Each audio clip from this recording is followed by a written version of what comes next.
Warning: this stream is rated for mature audiences. Viewer discretion is advised.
All right, ladies and gentlemen, welcome to the WandaNet Domestic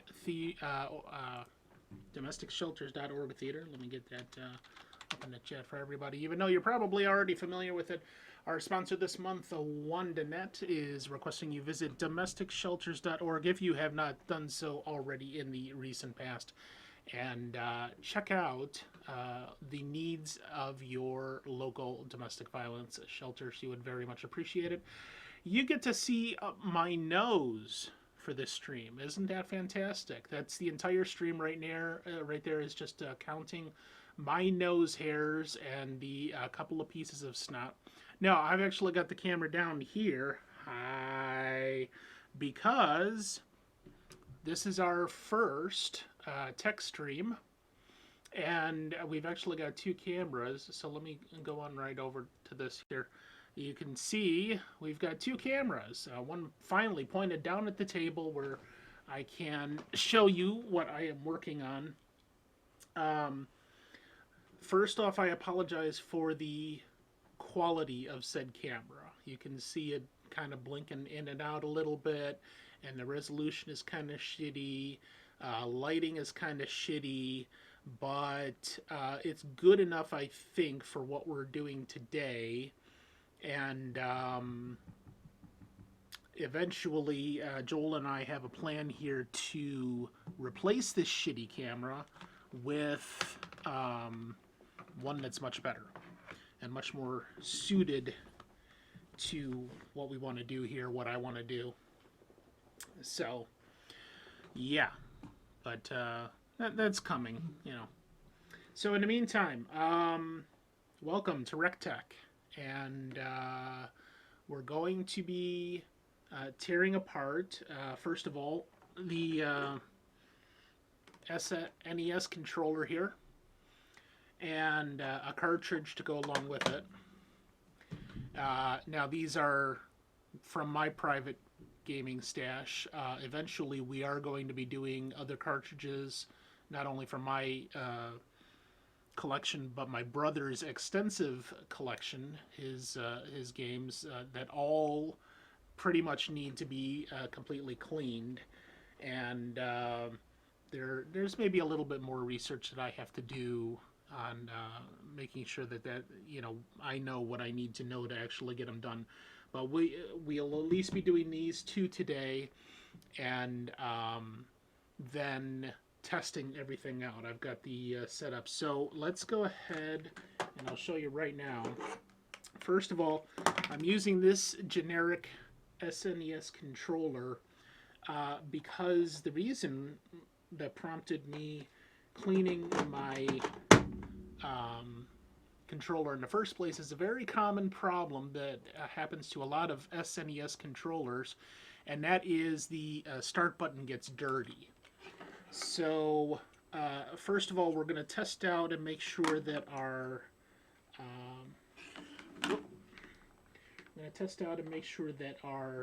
SNES is hooked up and properly capturing.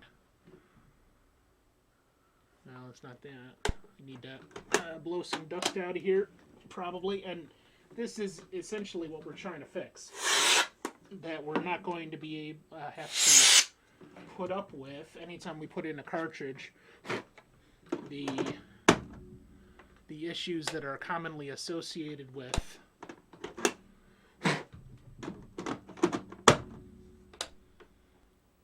things like that. There we go. Okay. So we do have connection there. We've got sound. And with our generic controller, we can press start and go ahead and play the game, and all that works. We can play normally with that. So we're all set there. But of course, that's a generic controller, and is not only slightly different from the standard SNES controller, but it doesn't quite feel the same. It's a lighter weight, slightly different shape, and if you're like me, you have to have the controller that goes with that. That when you were a child, you played on that, and it's what you know, and it's what feels right, and yeah. So we're definitely going to be setting up this original SNES controller that really the only thing that's wrong with it is that start button is dirty, and I'll show you the contacts and everything on it, how it gets dirty, and how to clean it and fix it. Before I go any further, does it sound okay? I got some nice dark John Carpenter style synth music in the background here. Is it too loud? And also sound alerts. All the sound alerts should be working now. And the channel redemptions all should be active. So let me test and make sure the sound alert is working the way it's supposed to be. Let me know if it's not. So this is for Cage here. You're a jackass. Hopefully that came through all right. All right. So let's get started here. Welcome if you've never seen me before. I am Scotty, also known as EBC, and I do a lot of different stuff. A lot of weird shit all over the place. Audio dramas and yeah, just all sorts of weird things you've never seen. There we go. Did you hear that? Okay, V?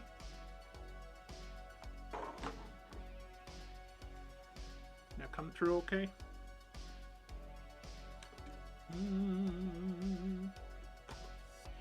Okay, so what we're going to be using today is a couple of things. First of all, cleaning wise, I've got just some standard toothbrushes here, and if you take a look in the piss poor light, this one here is just a standard toothbrush, and this one here I've cut half of the bristles off just so we have a smaller brush area to work with to get in a little bit better in some tiny crevices and that. Any old toothbrush will do, but this is really what you need to get in all the very tiny places on any kind of electronics and circuit boards. So we'll set that there. That's our brushes for the most part.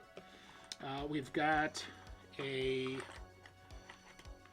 precision screwdriver set, which is not necessarily going to come in very handy on this particular job, except for the one Phillips that we'll use to open up the controller here. We will be using them a little bit out of, how shall I say, not properly. We're going to be using a few of them to kind of wedge part of the controller, and I'll show you what we're going to be doing with that. But typically, when you're doing some of this stuff, you will need a precision screwdriver set.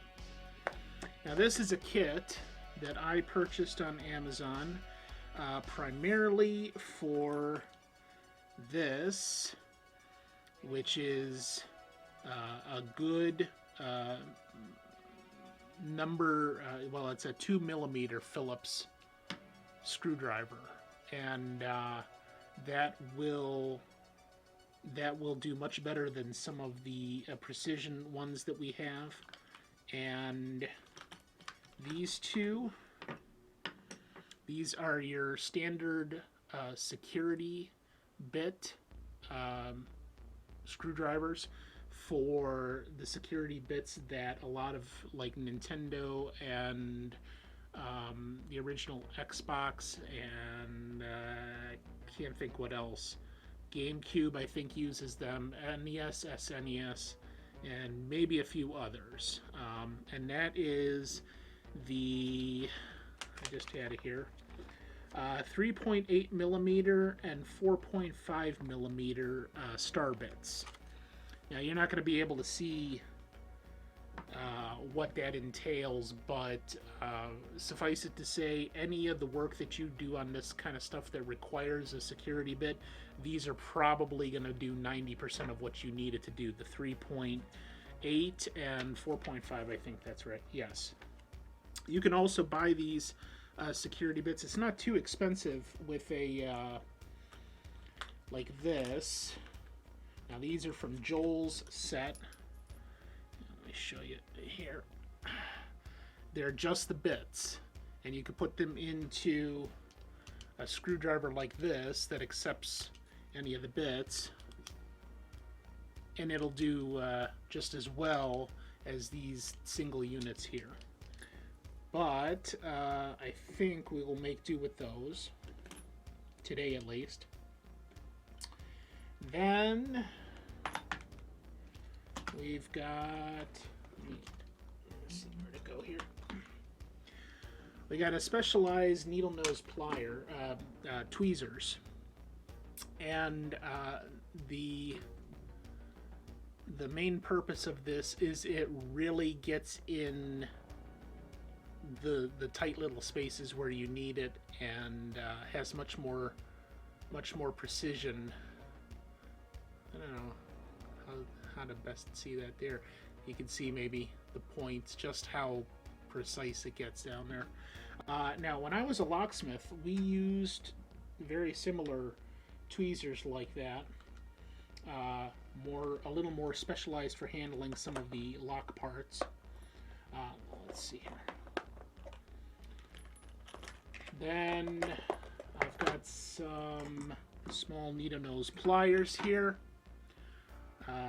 with extra long tips that will also get into the areas we really need to. We may not be actually using that. This piece here, that is a wedge made of a softer plastic that gets into specific places, especially like prying off screens or things like that without damaging anything, the plastic or the glass or any of that stuff. And just a regular little paintbrush and a standard eraser. Pink Pearl Sanford is the best. That is probably the gold standard for what we will be using it for, which is to help clean the contacts. Then we've got two chemicals. Standard rubbing alcohol, this is 70%, but you can really use anything, any type of rubbing alcohol, as long as it is not diluted with anything else except water, will work on a type of contact.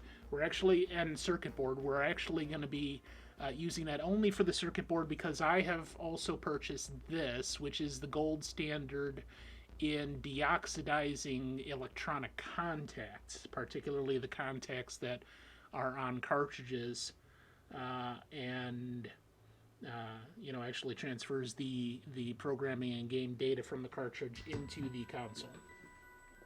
That is very expensive. Deoxit D5.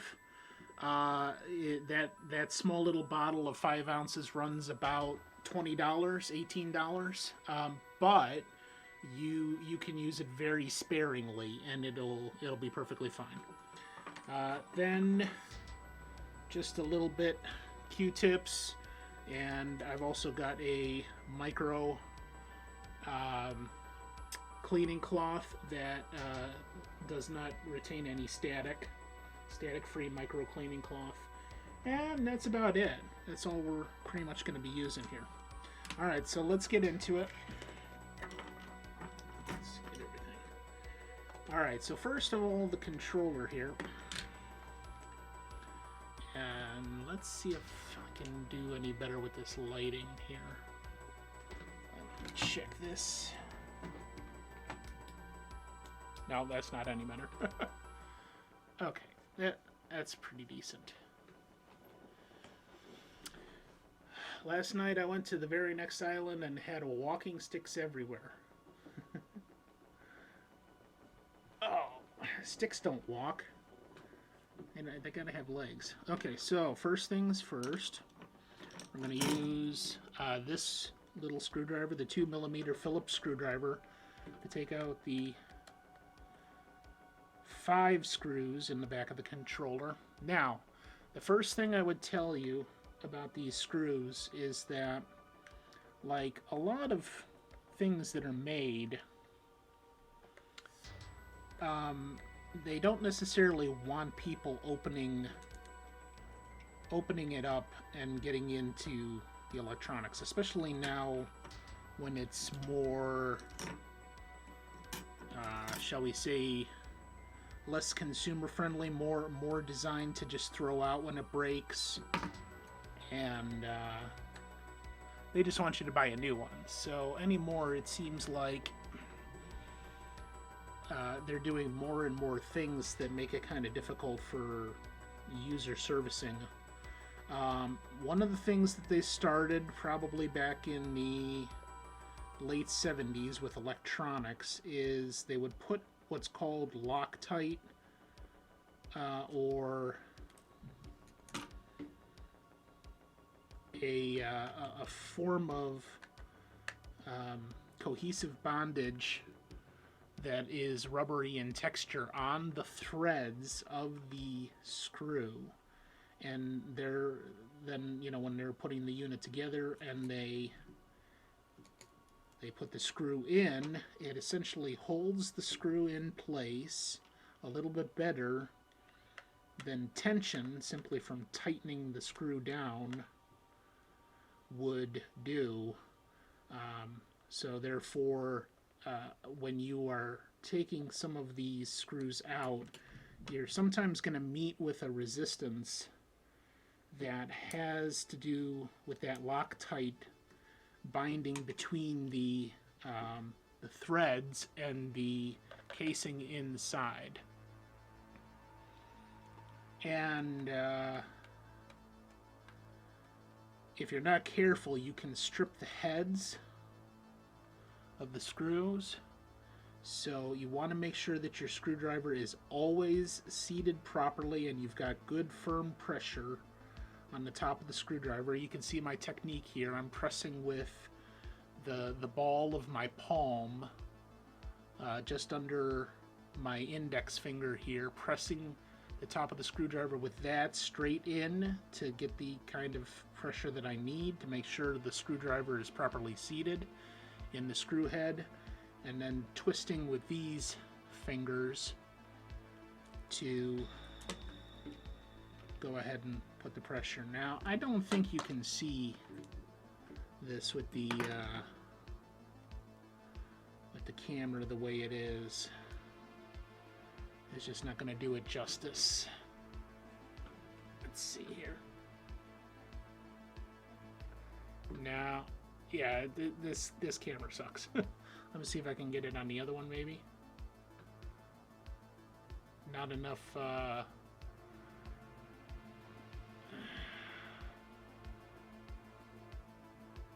No, you can't see it. But right here. Let me see here. Right here, almost to the end of the screw, is a little glob of that Loctite, and I did run into that kind of resistance when I was trying to take the screws out. So you do really have to be careful with that. Anything that's pure manufacturer and electronics from the 70s on up, you're likely going to run into some Loctite on the screw threads. Joel opened the PS1 and found a whole Big Mac inside once. He's coming up the stairs now. I'm very frightened. Let's see. The type of camera for the tabletop right now is one that he had gotten at one of the electronic stores, and it was only $30 or $35. It's called a Deso. It sucks. It's terrible. I found it's a 720p, but as you can see, there's severe problems with the resolution showing properly. This Logitech camera that we've had all along does much better. That's the one that we're using here for my person. But yeah, a Deso. I don't know if other cameras in the series are like that, but they, don't buy a Deso. So, all right. Now, we've got the screws out. I forgot to bring. I have a little tray that makes holding these things and not losing them a little bit easier. But we'll watch and we'll make sure. If I lose any of the screws here, you yell at me and we'll make sure I ignore you. So there's the casing off now. You can see the two parts. This is the backing here. Then on the front part of the casing, got the cord coming in here that goes to the unit itself. You notice how it is run around these two posts. That is so that if you yank on the controller against the console, it does not damage the cord in this position. That's designed that way so that you can not hurt any of the minor electrical that's in here, that is not nearly as durable, and you could yank on the cord without it and just yank everything out of the circuit board. So it is designed that way, and we must return it that way when we are finished here. We're gonna pretty gently remove that cord from those posts. It's going to retain most of its shape there because that's the way the plastic has been molded since its production. And we're going to go ahead and pull up on the circuit board and remove it completely from the unit. So there you can see that's the front end of the circuit board, and that's primarily where we're going to be working today to fix the issue, and I'll show you that in a second. You see these two little small pieces of circuit board up top? Those are for your left and right buttons on the top of the controller, and they also have the same kind of connection as the other areas here. Like you can see, if I can see what I'm doing here, like this is your 4 buttons here. That's the D-pad, and you can even see maybe with the camera as shitty as it is, this is the select button, the start button, and then over here you got your 4 buttons A, B, X, Y. So let's set that aside for the second. Just be, real careful. We're going to leave this wire attached. You can detach that, but we're going to leave it attached for the moment. Now on this, you can see here, here's our left and right buttons on the top. These come straight out, like that. And you got 2 pins that are the hinges for those 2 buttons, like that. You've got the depressors that fit into these cradles for each of the left and right top buttons. We've got our pin pad here. That is the start and select buttons. It's just molded rubber, just like the 2 on top. All 3 or all 5 of them are like this. This is for our D-pad. And one thing I'll show you here is you see how we got this little corner nub that lines up with this right here. And you'll see this in a lot of electronic design. They make it so that it only goes in one way, so you don't screw it up, basically. But that's how we take our cue. Now we're also going to take out then, there's our D-pad. And on the left side, same thing. You see these little holes right here. They make it so you know exactly where it's going to go when you put it back together. So we got that. And we're going to pull out the buttons. Those also have things to make sure you put them in place properly.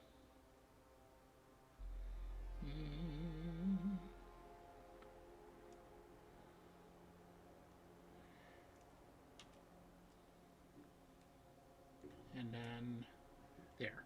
So now we've got the controller completely apart. Let's put this up here.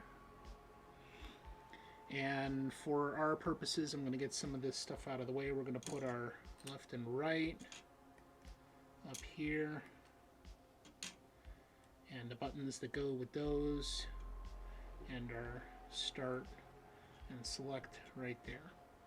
Now, just so we keep track of this, we're going to move this all like that. Okay. So now to start with, on this part of it, we're going to use our rubbing alcohol to clean the controller, or the casing rather. So I'm going to pour a little bit into the cap here.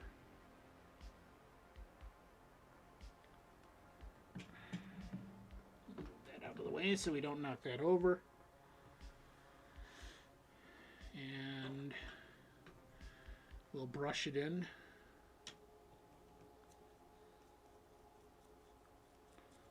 This. We're just going to go around the whole thing.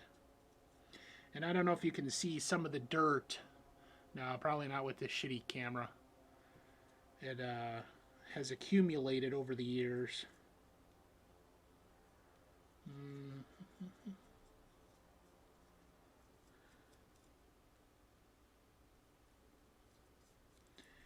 we're going to try to get rid of all of that here. Okay, just get a nice good layer in here over the entire thing.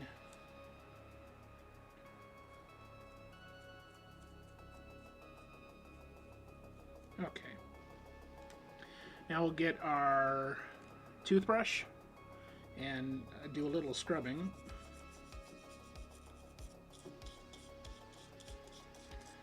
Mostly we're just gonna, any accumulated dirt, especially on the edges, it really likes to get in there where the start and the select button are and some of the other buttons.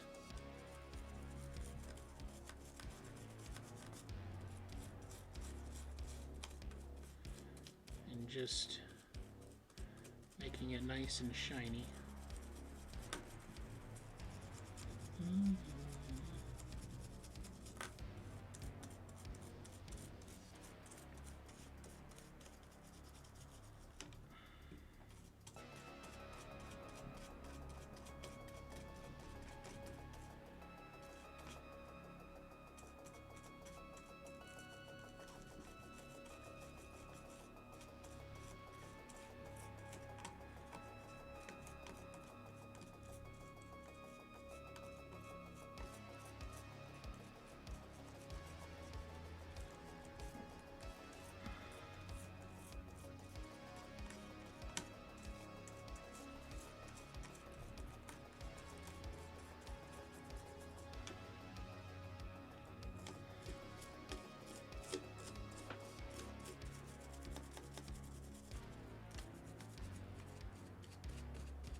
Just about any place where your hands or fingers make contact with the controller, you're going to see some dirt and grime buildup over the years. And if you're serious about keeping them in prime condition, you probably want to do it about once every, I'd say, 2 years or so, just to make sure everything's in top condition.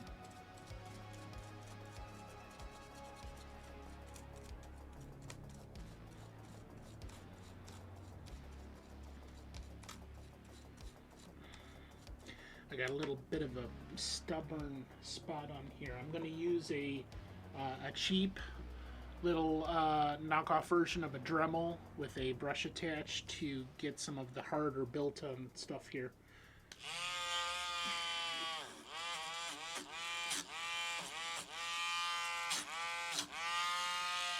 Okay, that's good.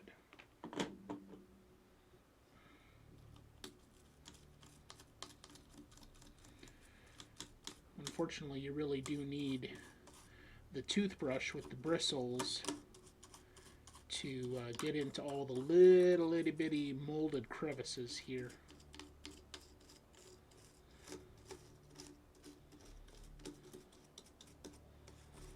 Now when the alcohol dries, you will be left with some dirt and dust particles left inside, but they're loose now and you can probably just blow anything out.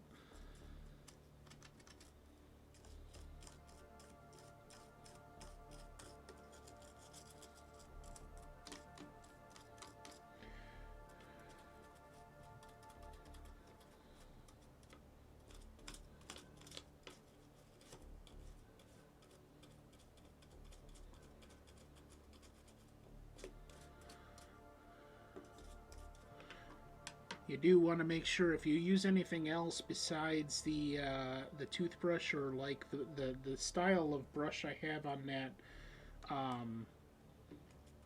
knockoff Dremel is very soft bristled, because if it's too harsh, you will end up scratching the plastic, and that's no bueno.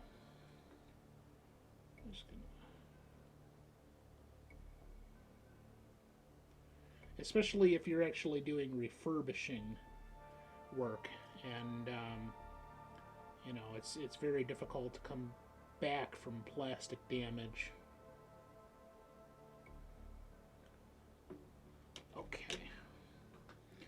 So that's pretty much all of the inside. I'm going to set that aside and let it, or you know, let's do the front on that. Same thing.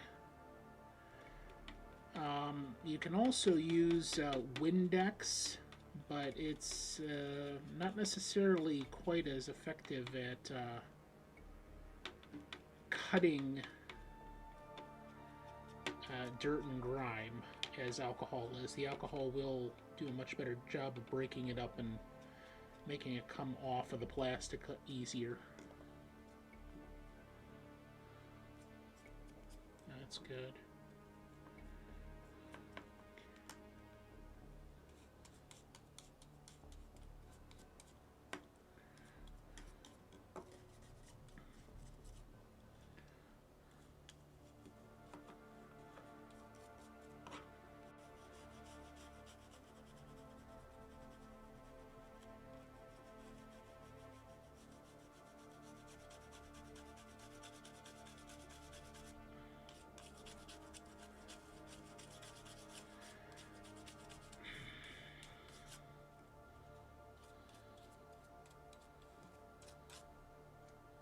Okay.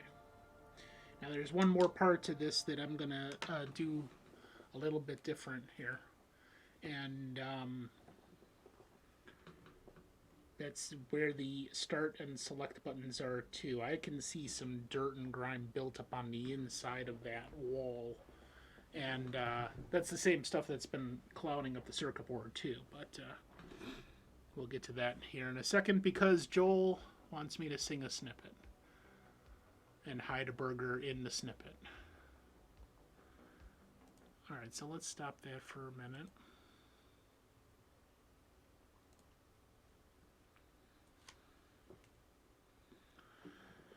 Oh, let's see here.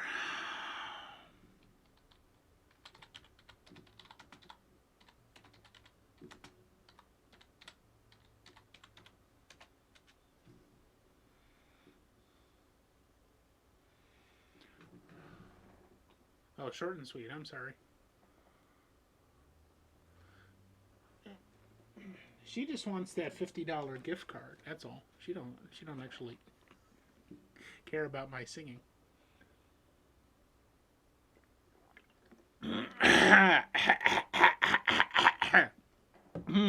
Okay. Sing a snippet. First person to correctly type title and artist in the chat is the correct, with the correct answer is the winner. It has to be title and artist. It has to be, fuck you. It has to be spelled correctly and properly capitalized. Otherwise, you'll go up my nose, and it's you don't want to do that. It's just horrendous.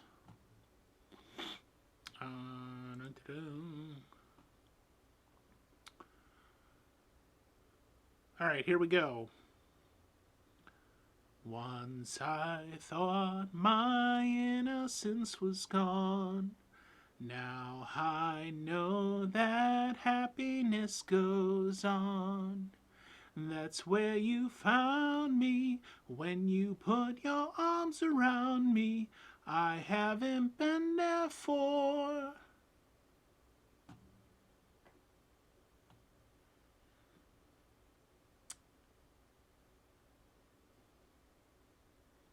Nope. Nope. Nope, nope, nope.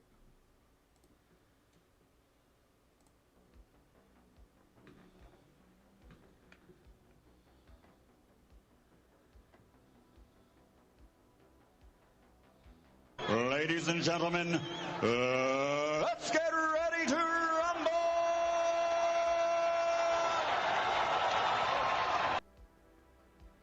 Let me hear you make some noise!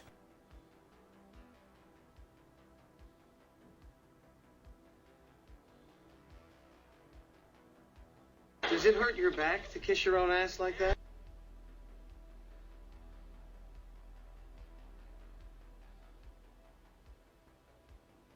Great googly moogly.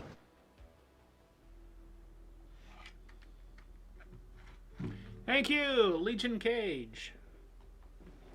That is the correct answer. The Longest Time by Billy Joel.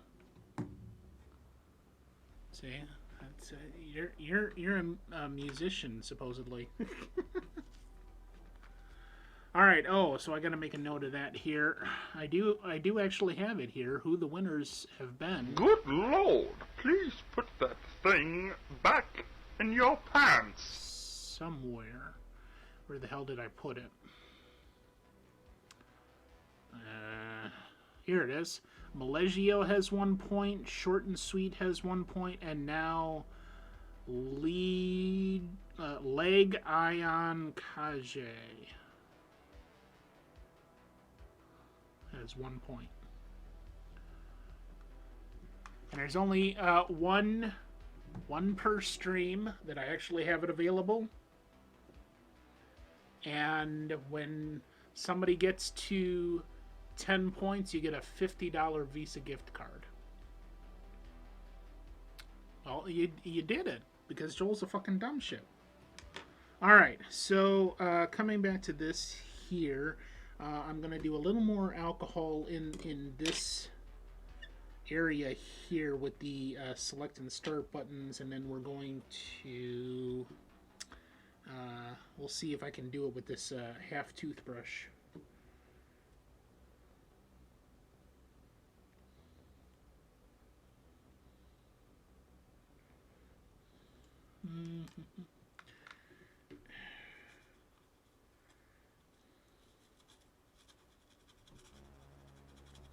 There's a pretty decent buildup, because I don't think these controllers have ever been cleaned.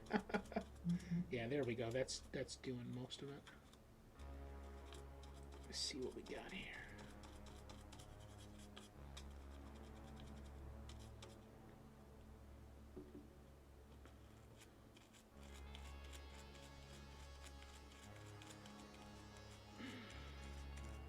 Yeah, there is definitely, especially on the start button, because you think about it, you do press the start button.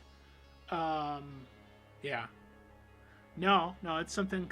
I have not even begun to put the majority of my DJ sound collection into that program. That's just a few that I randomly picked out a couple of months ago when I was starting to put that together. I have hundreds of sound clips.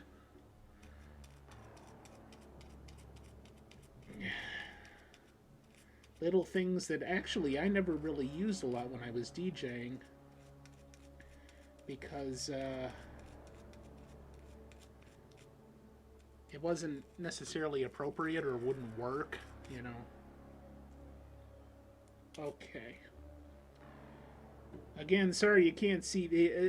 I think our goal here is going to be that you know, the next camera we get is literally going to have such great resolution and all that you'll be able to see much more of the tiny details in the workspace. But for now, I'll just have to bother you by describing everything. So, okay. I think we're pretty much done with that. So just cleaning that up and getting it, at least all the dirt and grime off. There are methods to restoring the original color of consoles. Like there's quite a bit of yellowing to the plastic on my actual SNES console. The controller's not too bad. This matches pretty close to the original color, but there is a method using hydrogen peroxide and ultraviolet light to restoring the original color. Alright, so now let's do these buttons one by one here. Let's just make sure we got all the dirt and grime and everything off of these. Whoop.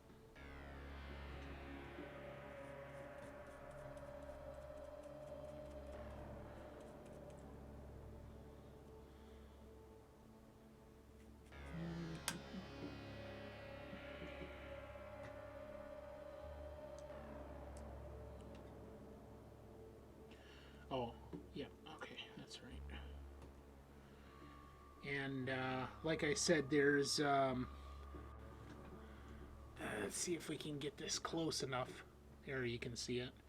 You got these two little posts on each side, and then this little itty bitty nub at the top tells you, okay, that's got to go in this particular way with the casing. So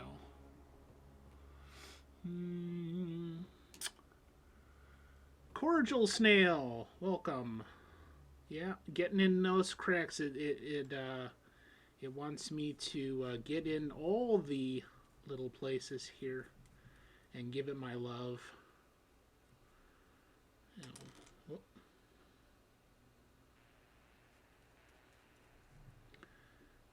Make sure we're going to get all of the hand cheese off of these things.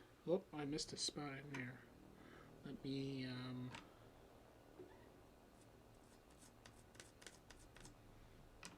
get this here. There we go.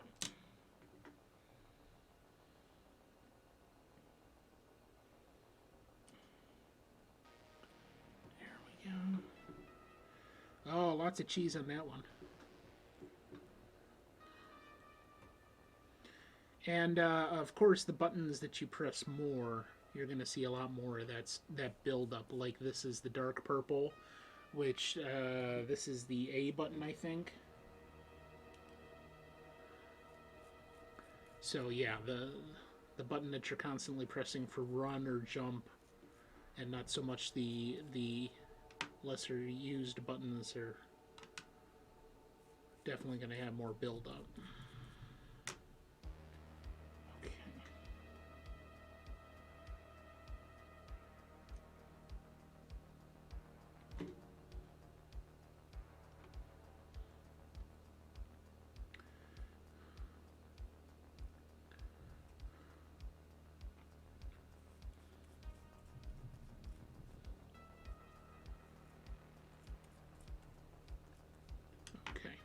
Pretty good.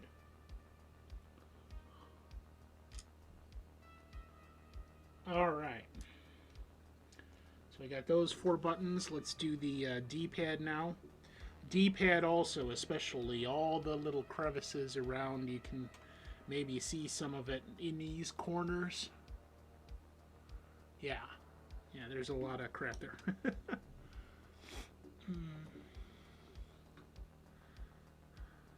Depends on which cracks you're going for here.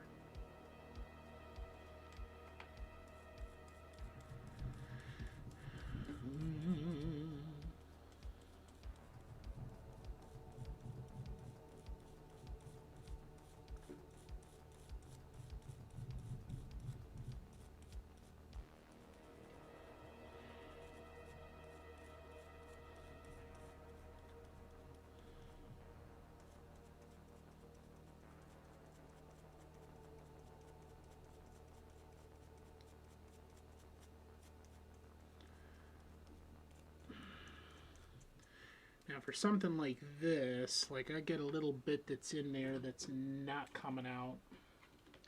As long as you're very gentle, you can use a much sharper thing here. And of course, if you don't really care about like the condition of the plastic, it's not as important. You can kind of go roughshod on it, but I'm trying to show you, you know, the method for not damaging anything and trying to, you know, like if you were going to restore it and try to get it as close as possible.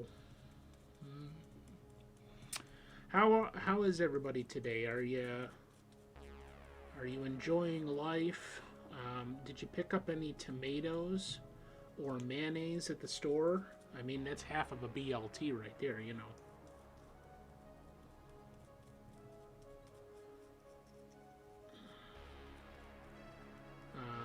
Are there ski lessons on the horizon for you?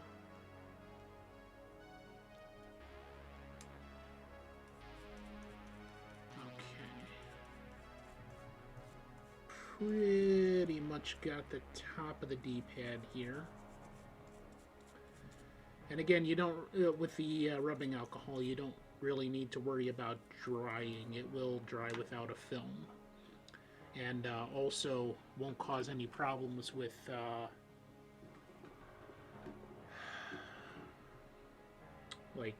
electronic crossover or anything like that. When we get to the circuit pad, that's going to be in, or circuit board, that's going to be important.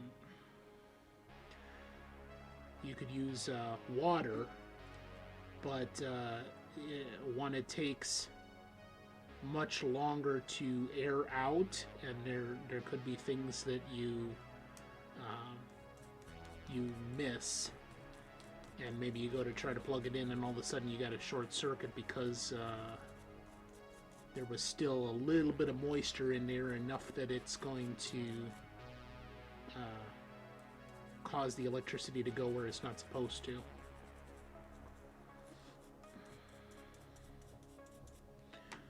Now our D-pad plastic bit here is in pretty decent condition,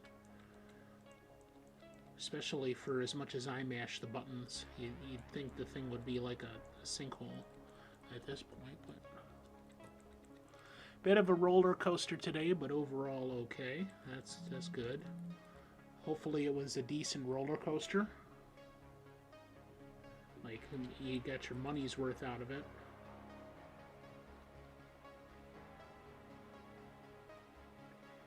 Now, I don't know, I think I've mentioned this to you, some of you, but, you know, I was a locksmith for 6 years. I worked in a locksmith shop.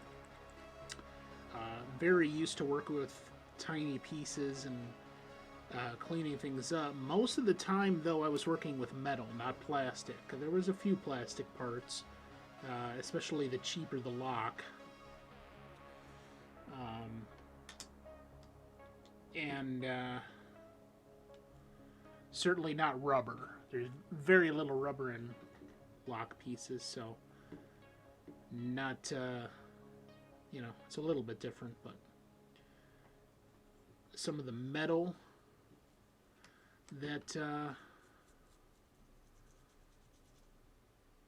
had to work with, you know, it was a lot easier to get in there and scritch and scratch and do what you needed, but there was still parts where you had to be very careful because it was like a polished metal surface and you didn't want to scratch it up or cause any problems with the mechanical or something like that.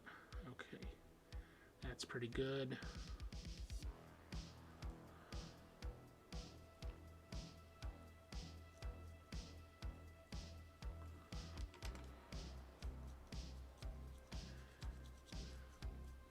Now these rubber pieces that go under the buttons are usually not too bad. Yeah, there we go. I'll let that dry a bit more and start on this one. This one you can maybe see, now probably not with this shitty camera, but like I'm definitely seeing here in those areas around where the buttons would sit, some dirt and grime has collected there.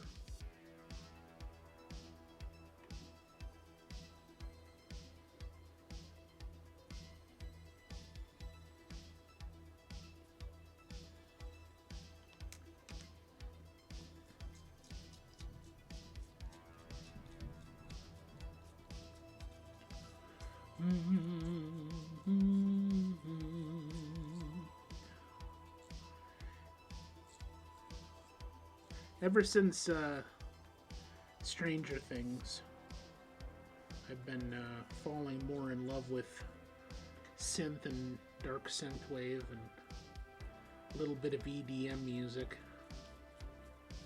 I could listen to this stuff all day now.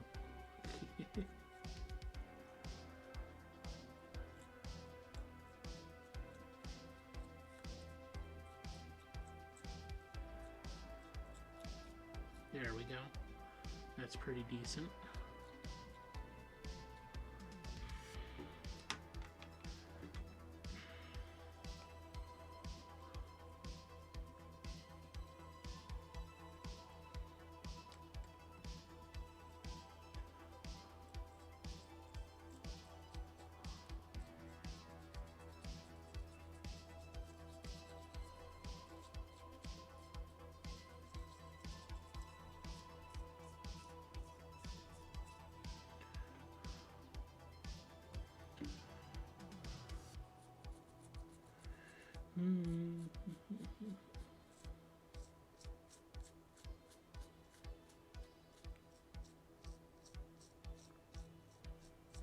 There we go.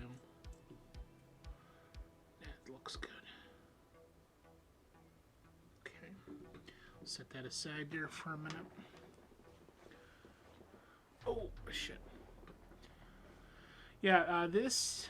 Here, I'll put the link for...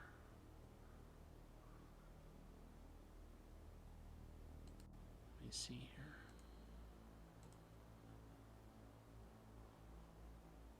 This one I really like because he's got a lot of different things that are industrial, cyberpunk. Where the hell is the share button?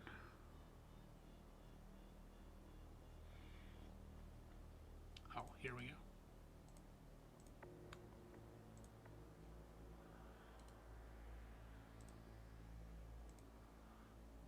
There we go. That's the channel I'm on. White Bad Audio. It's got some good stuff that's Twitch friendly. Oh shit. Alright. So let's put this back in. And on these ones you have to have these black pieces facing down, or up in this case, because that's what's actually making contact with the circuit board. And I'll show you in a second why this sort of thing builds up and causes the circuit, in this case the start button, to fail, and it doesn't it ends up not working. Okay, so with that lifted up off of the table, so the buttons are now fallen into place. We've got the rubber pads in place. Sorry, there we go. And you can see back in its specific point there, with the holders that are already molded into the housing. Now, if I put this down on the table, the buttons are going to raise up and it kind of moves them out of position, but we'll deal with that here when we're ready to start putting it back together. Alright, for the next part, we're going to do the start and select buttons, which is just this rubber piece, and you can see it's backed with those two black dots in the middle that, just like these pieces, that's what actually makes contact with the circuit board. Now, the reason why this occurs, and I'll show you the circuit board here for just a moment, is you have these white lines that go across. And the way this works is that the button is just, shall we say, conductive enough that when it makes contact with both sides of the black, which is also conductive material, it completes the circuit and allows the electricity to flow through. So this white here is kind of like a wall that prevents the electricity from passing through. And when it gets dirty, little bits of dirt that have enough metal material, little tiny bits and pieces in there, it completes the circuit and it acts like the button is being pressed the whole time. Well, the way the computer reads that is it's not being pressed at all. So it's not seeing any difference between pressed and unpressed. So eventually we're going to get to that and clean all that out. But that's caused by dirt and grime and everything getting past all this and getting onto those two little black pads that then presses against the circuit board, and it collects over time. So same process, we're just going to clean these up, get all the dirt and grime off.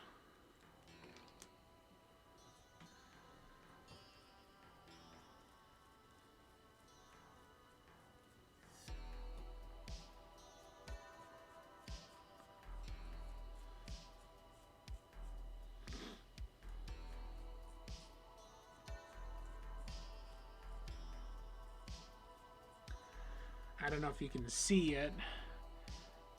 You see those channels coming off of each button? Here, here. Those channels are for air. So you actually push down on the button and it pushes the air out and the whole thing goes down.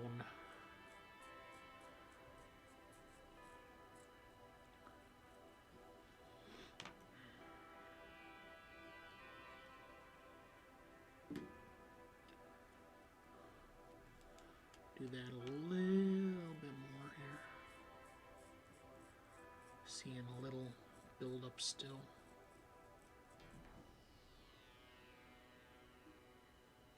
The funny thing is, you can, when it gets like this, you can mash the button over and over again and it don't do shit.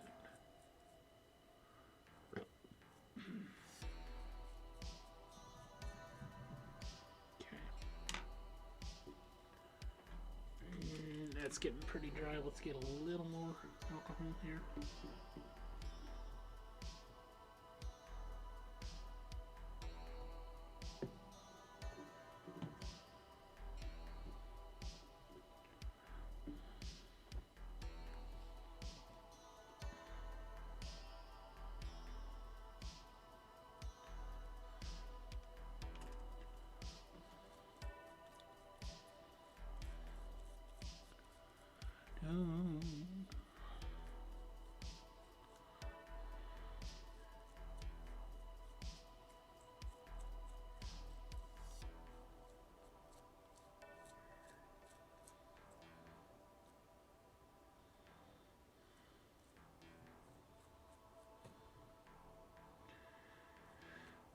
You do have to be a little bit more careful with the rubber because if the rubber breaks, you're shit out of luck. You'd have to pull some parts from another controller or something.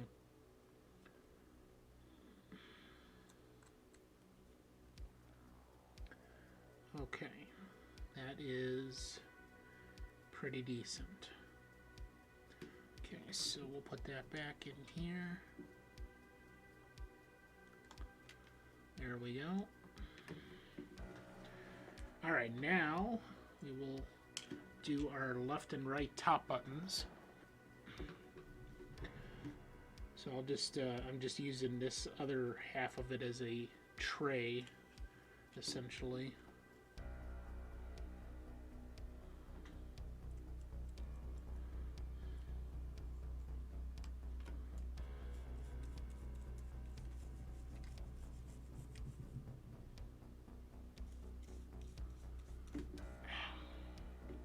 Let me readjust this a little bit there. That's better.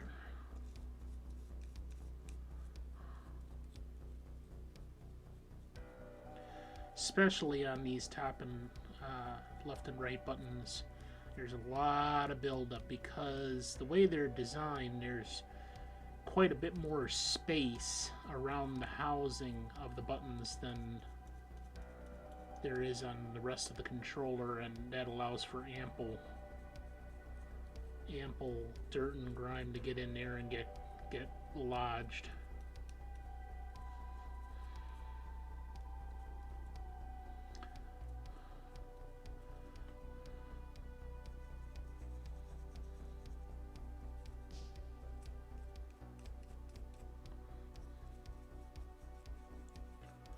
Okay, that's pretty good. Now before we put that in, we're gonna do the same to our little hinge rod here, because there is a little bit of buildup on that. You want to make sure that your button moves freely, and that's what this depends on, the hinge being able to move as well. Which, I don't know, it's pretty neat design, I think, the way they designed this. Okay, that's pretty good. And the that goes. Let's see here.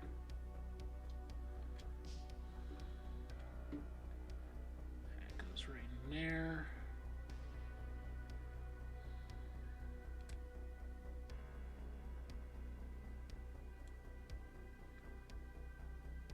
Like so. Alright. And we'll do the right side.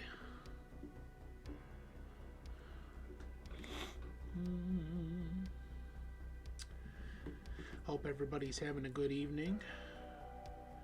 Cage is at work. Hard at work answering the phones. I'm pretty certain. V is relaxing at home with a martini or maybe a margarita.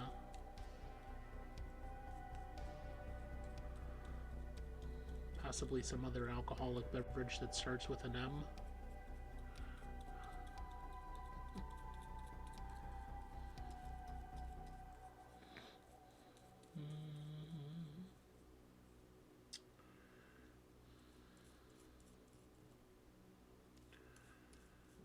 And we got a cordial snail in the background.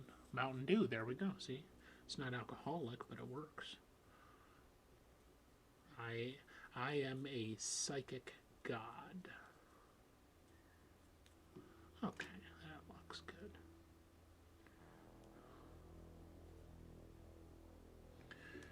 Alright, and just regular Mountain Dew or one of the great variations like Code Red or Live Wire or what's that? Midnight Pearl, Jigglypuff, Animal Crossing. Mountain Dew Animal Crossing, that's it, right? Yeah. There we go, that's good. Alright. Pop that in place, right there.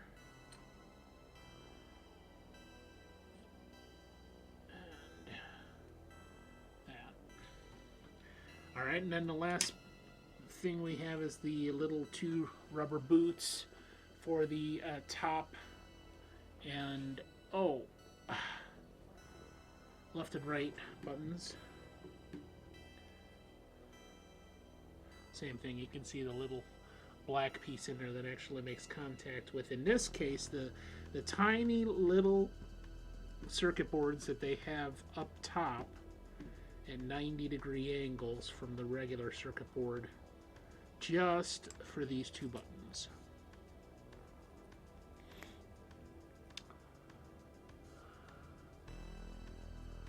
Yeah, I think when it comes to Mountain Dew, like I like the regular Mountain Dew.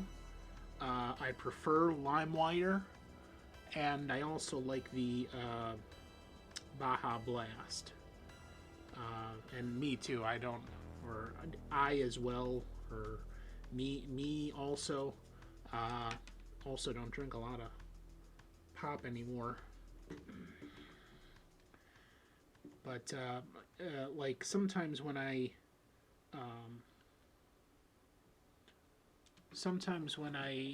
want a good caffeine kick, I'll go to Taco Bell and they have a Baja Blast Zero that works with keto.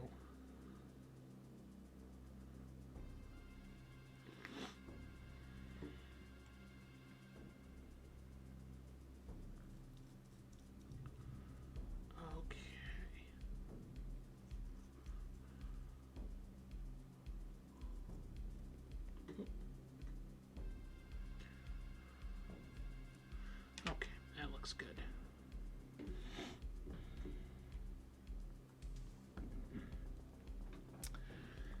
Okay, and that goes in these 2 slots that are specially designed to hold those rubber buttons so that when you press down, they go ahead and make contact with the circuit board and all is well.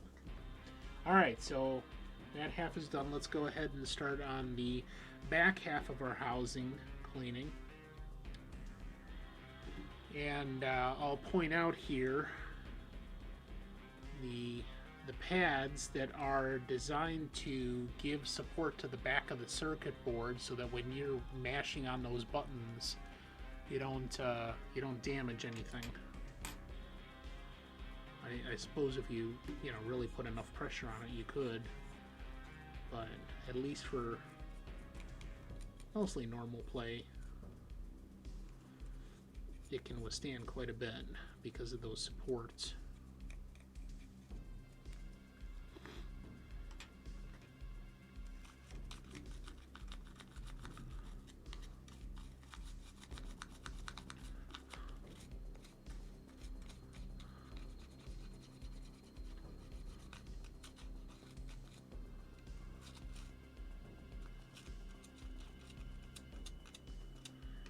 For this particular thing, I'm going to use a Q-tip to get in there.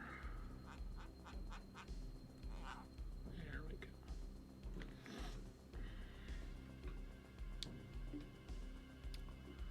Cherry Coke Zero, yeah. But anymore, I just don't really care for the carbonation. So, I mean, I really got to be in the mood for it.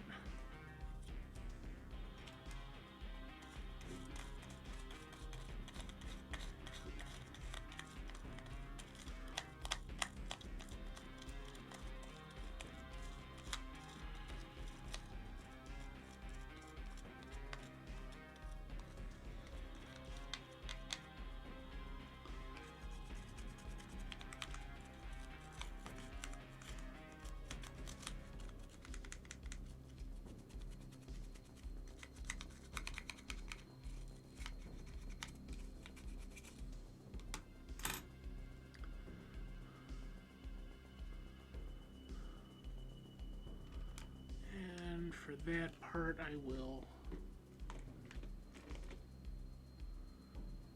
grab this thing.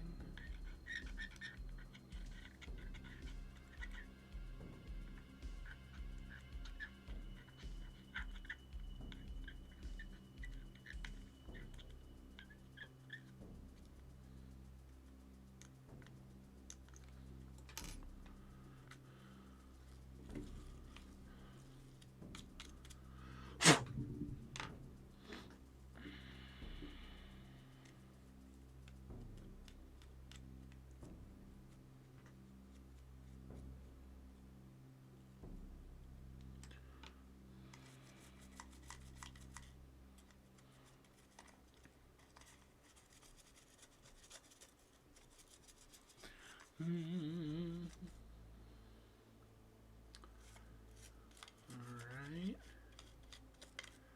That's looking pretty good. Yeah.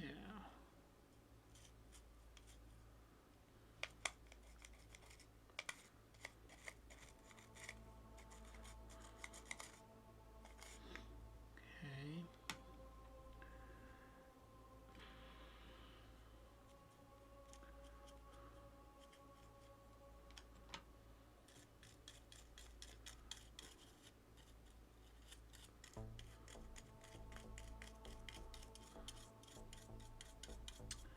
Do.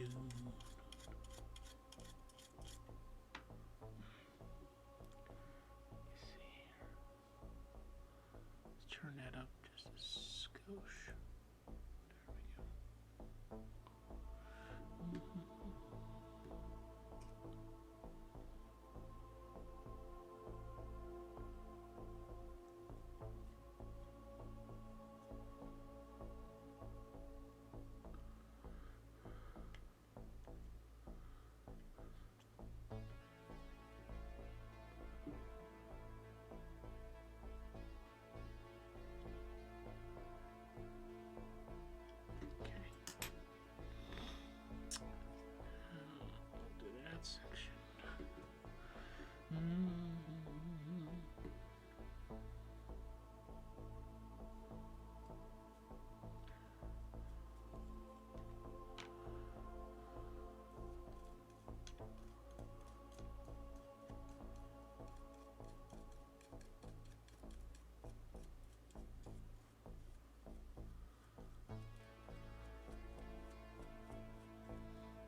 That's pretty decent there.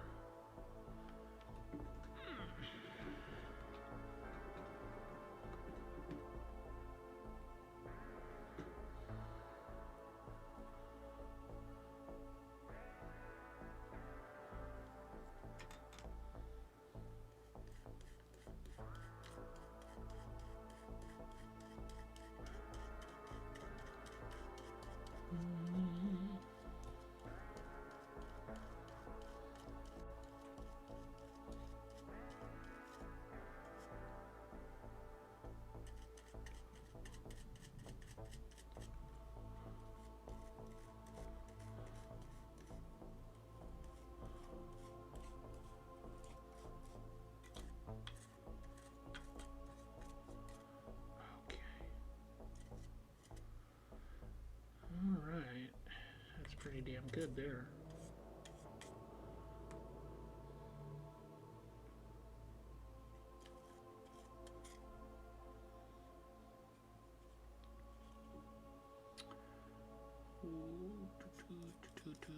Okay, now the back. Baby got back. Let me see here.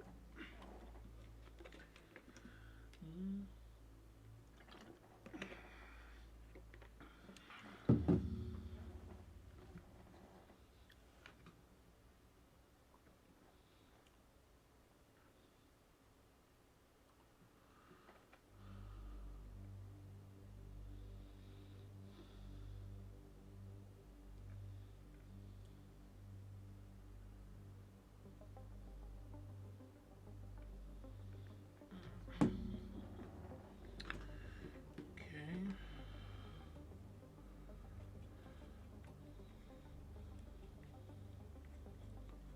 Definitely want to get in, this imprint here that is basically the Nintendo logo and model number, some other little printed information. Let's see exactly what it says. Nintendo Super NES controller, model number SNES-005, R&D 1991 Nintendo, made in Japan.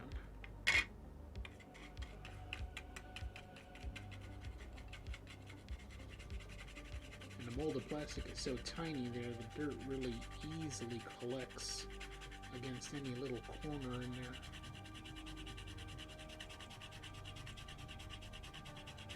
But a nice firm scrub back and forth like this is doing good.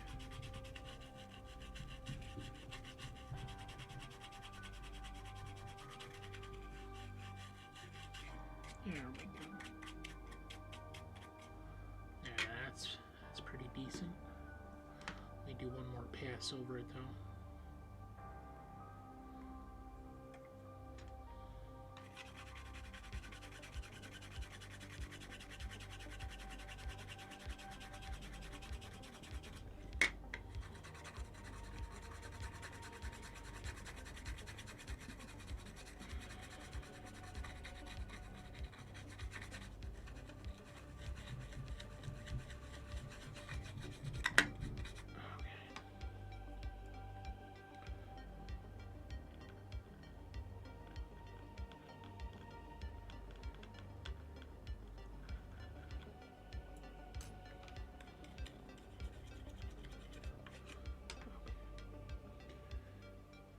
Still got a little bit on this border.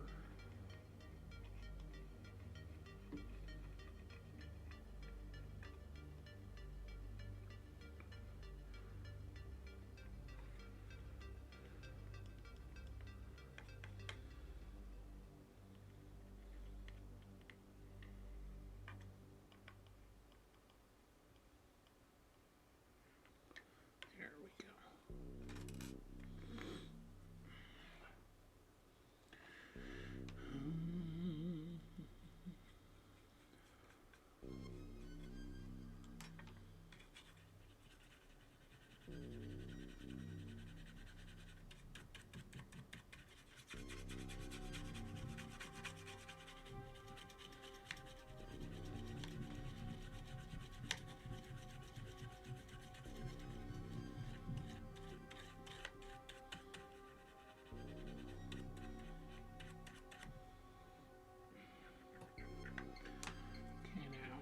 I got some scratches here. You probably can't see it, but here and here on the bottom, probably where it was dropped or scuffed against something or something like that. And there's not much you can do with that sort of thing, at least not with some intense work to try to refurbish.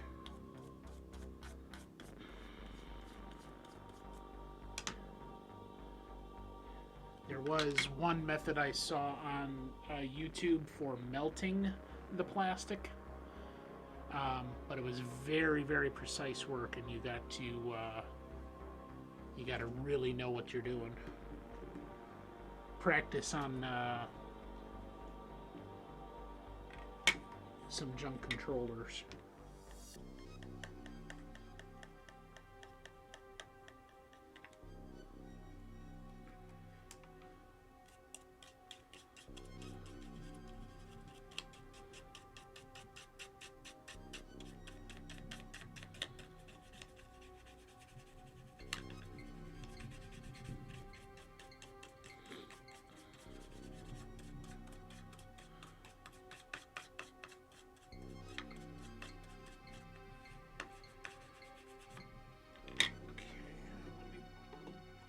Those two parts out a little bit.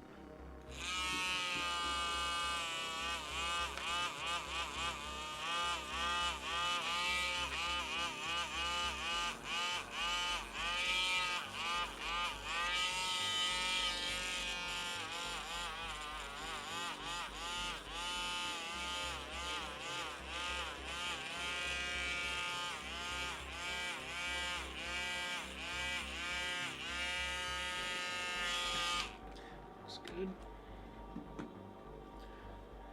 All right, and the last part of this is these 5 screw holes that definitely have collected some dirt along the way. So I'm going to start by getting some alcohol in each one, and then we'll use the little flathead precision screwdriver to kind of dig it out, because the toothbrush is not going to be able to get in there.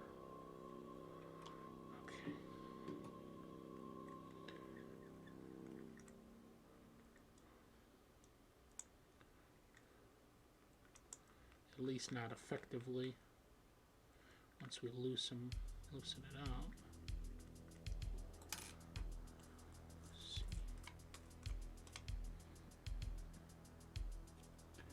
That's not too bad.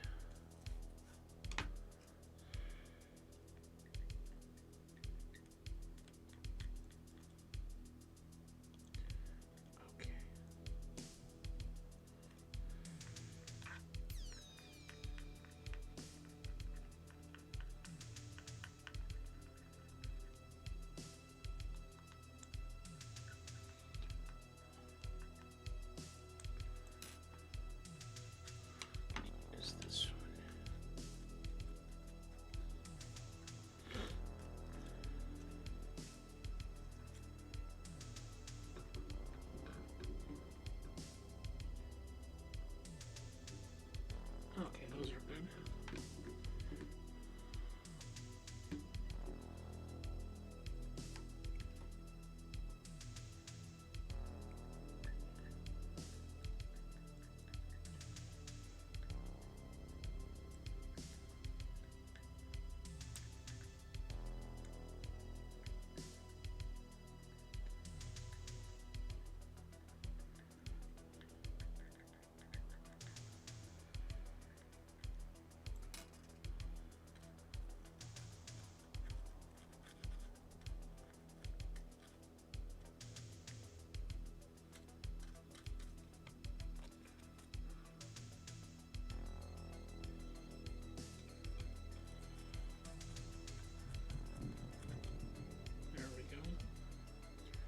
Two more.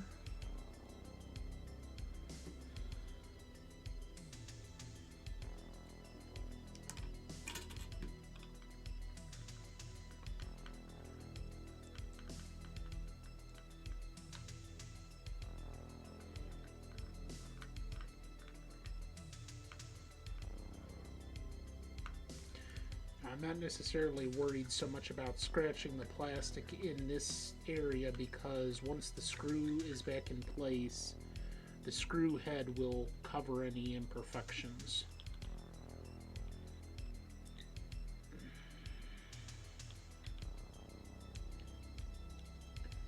But I would like to have my screws properly seated all the way down and not hindered by any kind of dirt or grime buildup.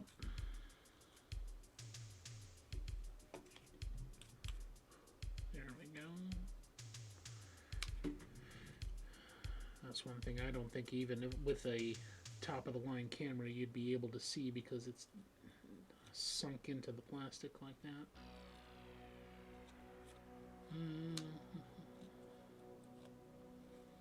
Okay, that looks good.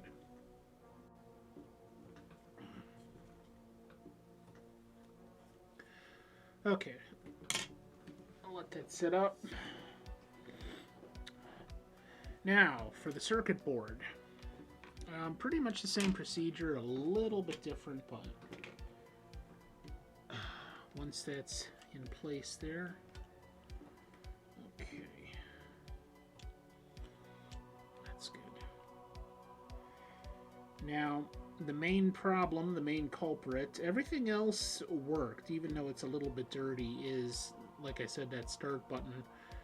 The way it's designed, it just, and the amount of use that start button gets over the years is definitely, let's see here, definitely makes it easy for the dirt and the grime to build up in the contacts. Well, let's go with this. Oh, help if I take my yeah, let me put this over here. Take my ears off before I actually try to take my head off, right? Get some Indians in. Yep. Dude, I got so many hats, man.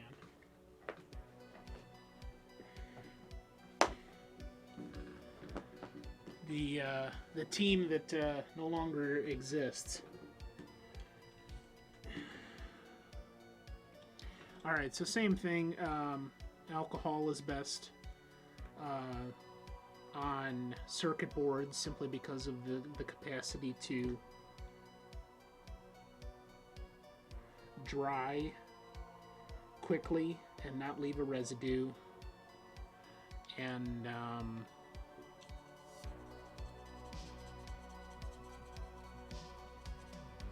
it doesn't harm anything on the circuit board either. Like, it's not, there's nothing in the chemical makeup that's gonna like eat away at or destroy the pieces. Sometimes you can have that problem when you're dealing with some rubber parts, so you definitely want to do the research. These rubber pieces in here are fine with standard rubbing alcohol, but you do want to make sure, because alcohol can dry out and cause to harden and crack over time certain rubbers. So you do want to try to do some research on that and see if there's going to be any type of rubber in whatever piece you're working on that isn't going to do well with alcohol. In which case you can just use regular water, but again, you want to like set it aside and let it thoroughly dry out for a day or two before you try to run any electricity through it.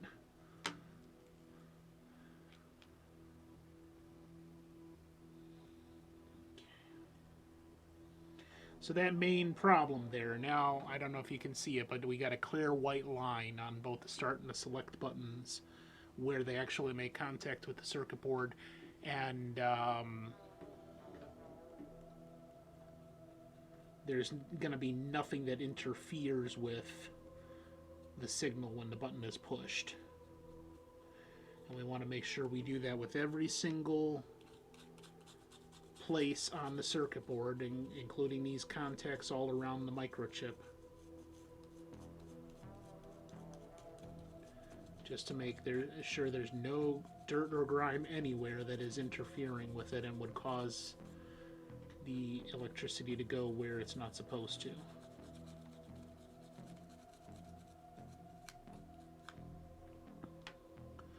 Okay, now for this part, we're going to use a Q-tip to pull up any of the remaining moisture that might be hanging around.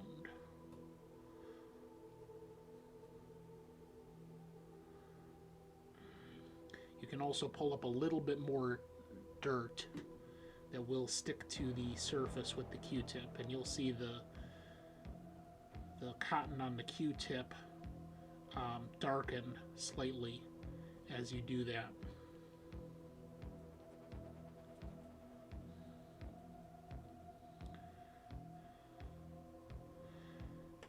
Especially with circuit boards, you want to make sure they're clean as a clean whistle, and the Q-tip will ensure that you pull up any kind of dirt residue that remains.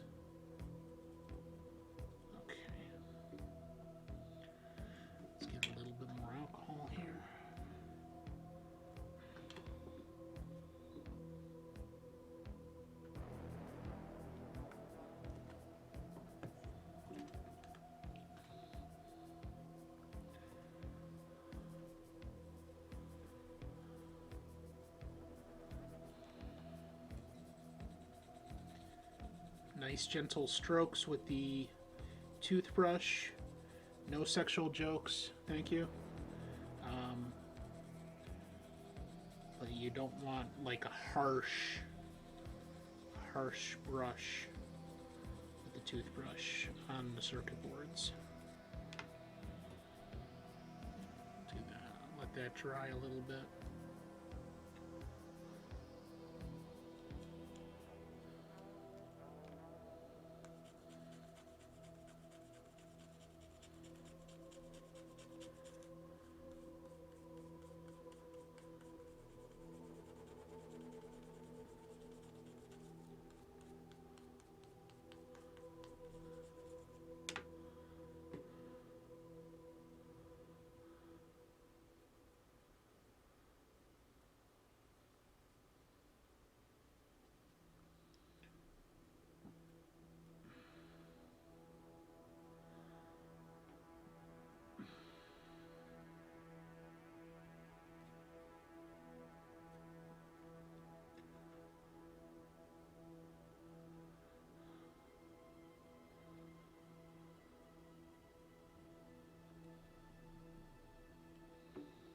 Let's toss that one out and get a new one.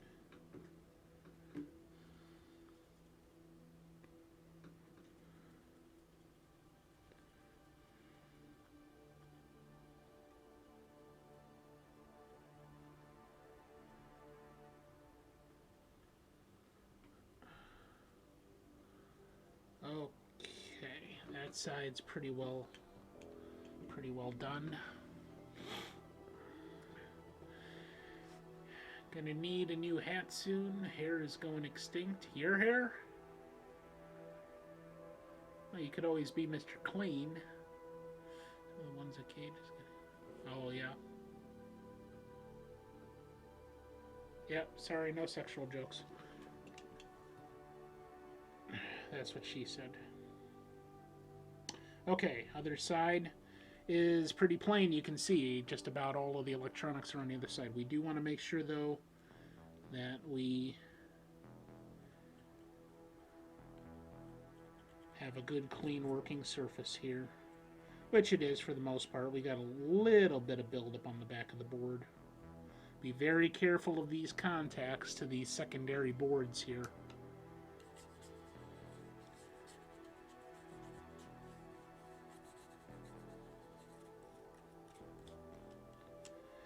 Now, harnesses like this are meant to come undone. I'm not going to do it in this case because sometimes they can be a real bitch to properly get out without damaging anything. It depends on the manufacturer and a lot of things, but I'm just not going to mess with it today.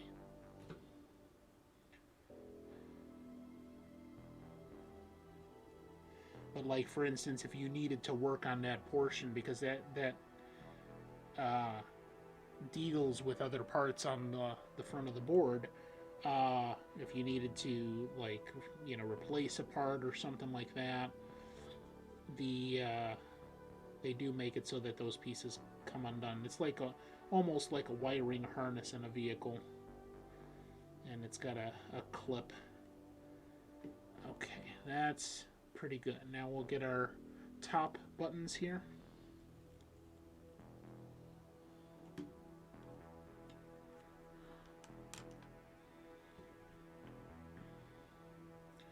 Again, be very gentle because the wiring is pretty delicate in the back, and the way these are designed,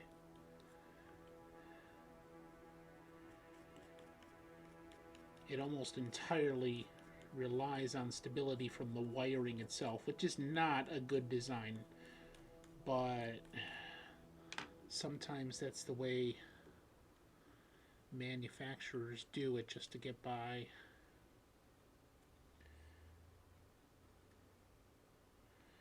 Or it's going to prohibitively add to the cost of the unit to try to make it more stable.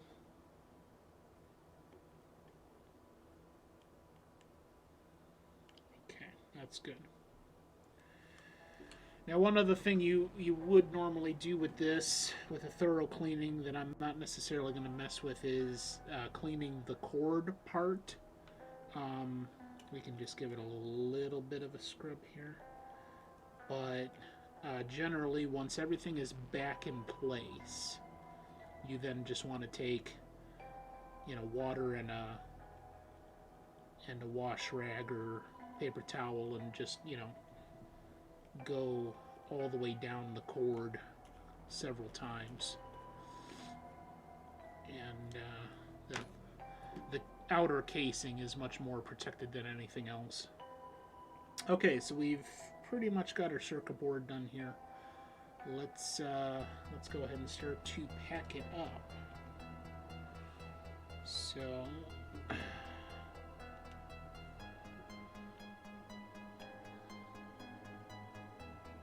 nope, this way. Right? No, this way. What the fuck are you doing, Scotty? Just like that. And the circuit board also has things that you can see here, the posts, which are actually the 5 screw posts that hold it in place. You got the top ones for those buttons in good. There we go. Now we make sure our cord is properly around the security posts, that make sure you don't yank it out when your brother trips over the cord.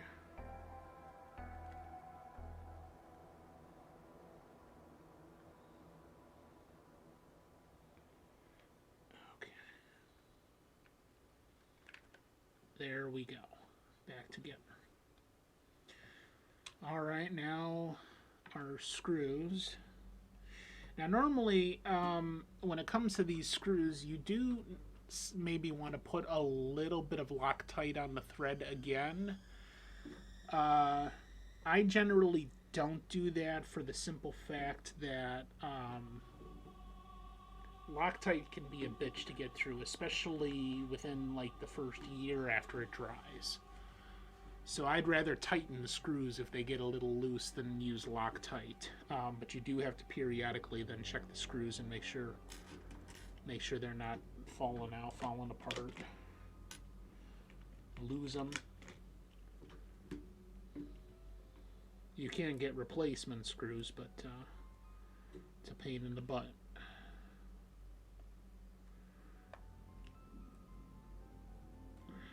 Here, let me do it this way.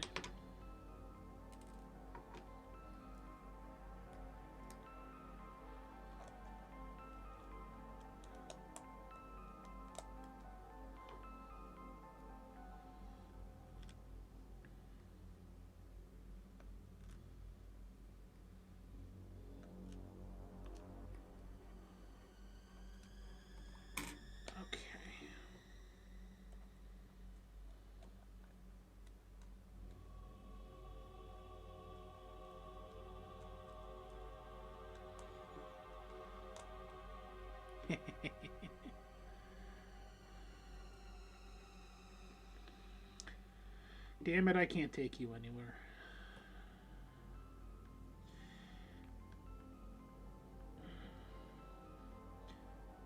Now, as opposed to when we're taking the screws out, having a good firm pressure to make sure that you're not going to strip the screw head trying to get it out. We want minimal pressure putting it back in, just enough to make sure that the blade doesn't slip out of place. And we're going to put, real light pressure, turning it until we can't really go any further. And that's just about right there.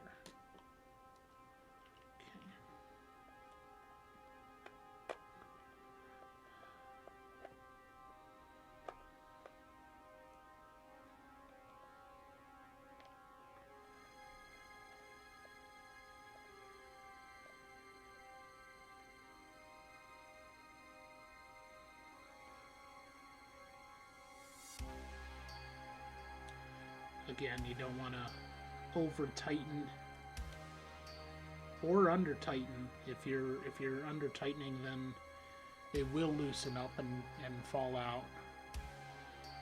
And welcome back, Tuba.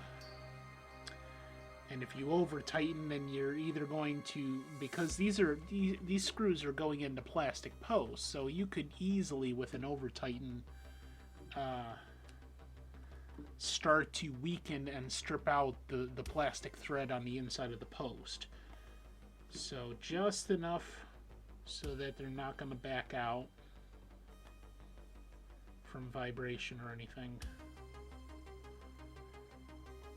but not so much that you start destroying the post.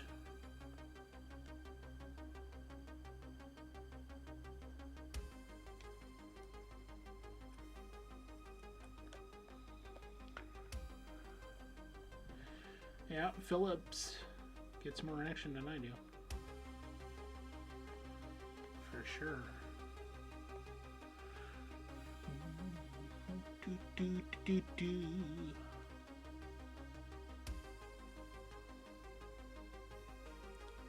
Okay, I think we're done there. Everything's good, everything's clean. Now, we're going to set that aside and let that dry just a little bit more. Any type of moisture left in there from the alcohol before we actually plug it in and use it. And in the meantime, we'll get started here on our SNES cartridge, which is Super Mario All-Stars. I couldn't actually play this because it actually requires you to press the start button to get anywhere. So, nope, not that one. This one. So this is the 3.8 millimeter security bit, star bit, and they have so many different types of security bits. And screws. It's crazy. Why Nintendo decided to use security screws instead of regular screws is beyond me, but.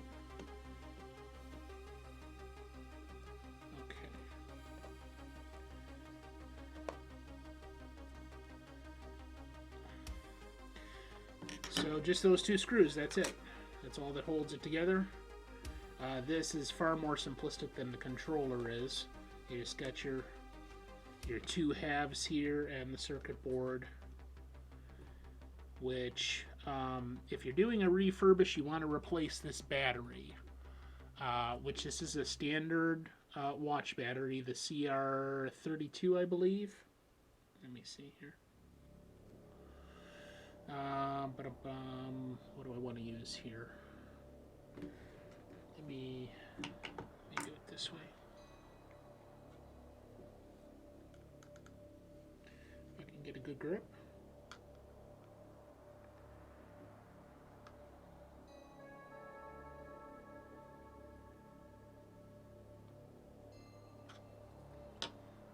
Nope. Can't get a good grip that way. Anyway, I think it's CR32, but if you have to replace the battery, just pull it out, you match up the number, like it even says Maxell on here for the brand name, but you can use any of the ones, and I do know for a fact they carry them in Home Depot, Lowe's, Walmart, any of that. It's a standard watch battery that retains any of the saved data that you have on there. So, but we'll leave that in for the moment. So we'll just clean up the outside or the casings here real quick, and then do the circuit board, and the final part of that would be showing you how to properly do the contacts without damaging anything. They can take alcohol, but that's where the deoxit comes in. That is definitely better for that sort of thing.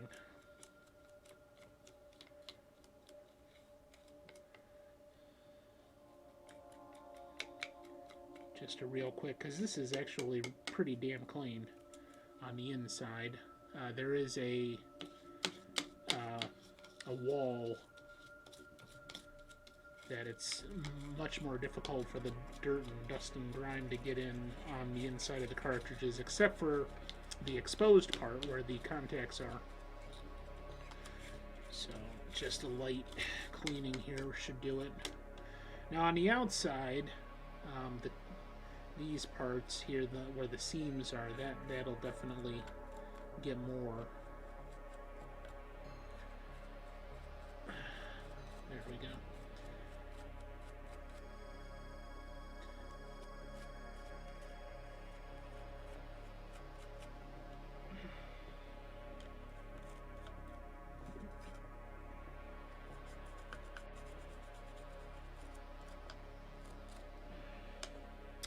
Now, the one thing you definitely have to be careful of, do not get alcohol on these labels. It will damage the fuck out of them. So we can still use some alcohol here, but we're just going to completely avoid getting close to the label. Especially if you need to, you're refurbishing, and you've got a good original label on there, you don't want to mess with it at all.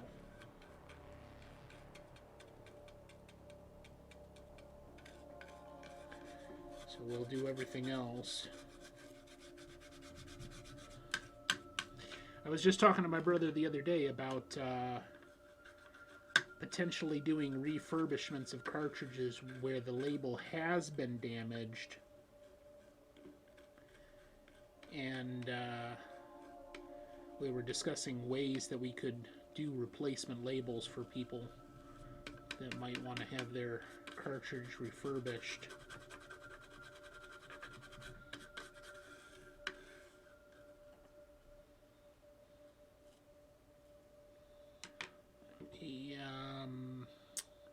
Let me do it with this, I guess.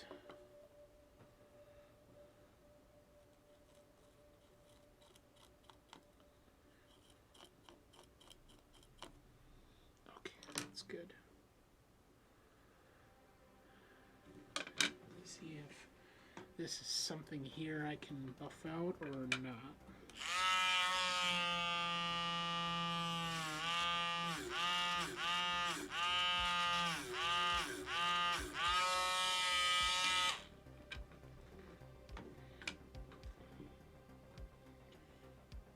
No, that's like a deep divot. So I don't think we're going to be able to do anything with that, aside from making sure it's clean.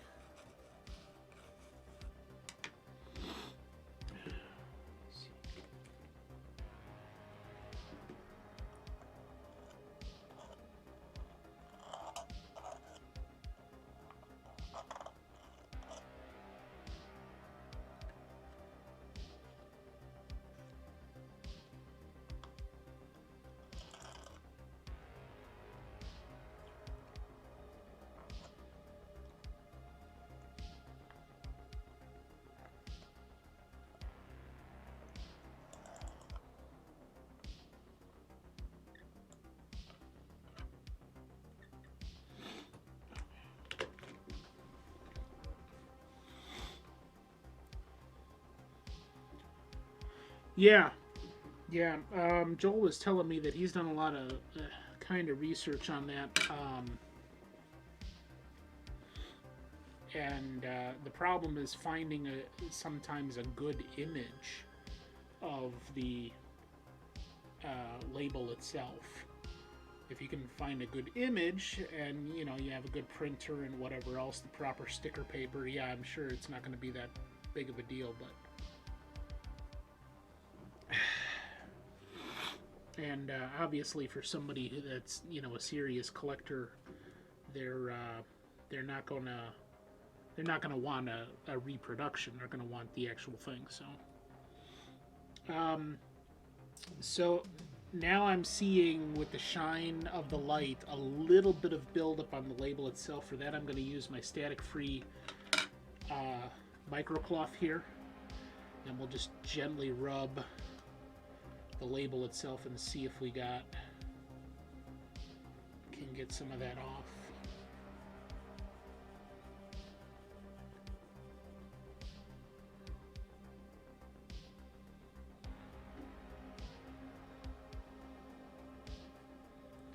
Yeah, that's not too bad.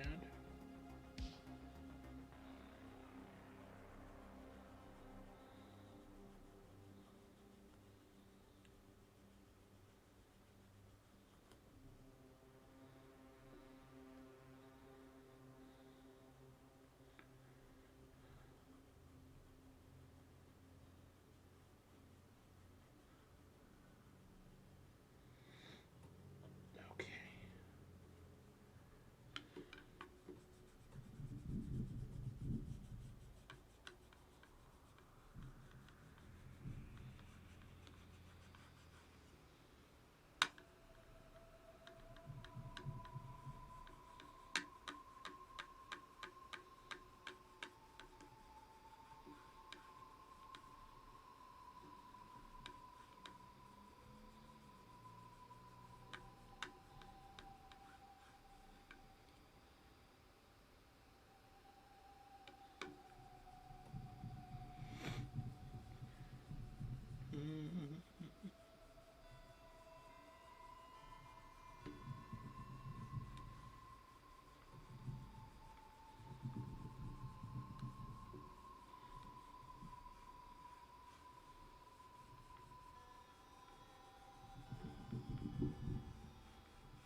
Yeah, that's pretty good.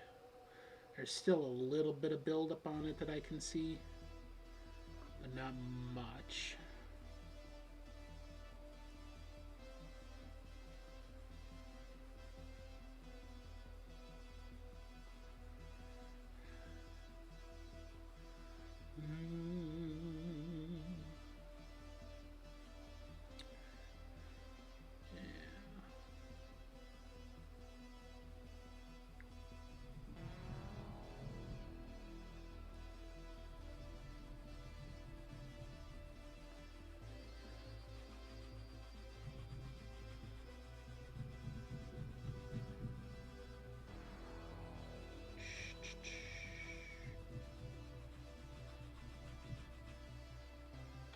There, that's pretty good.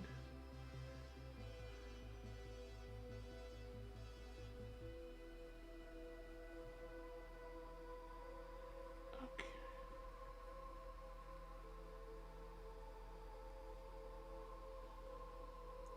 There we go.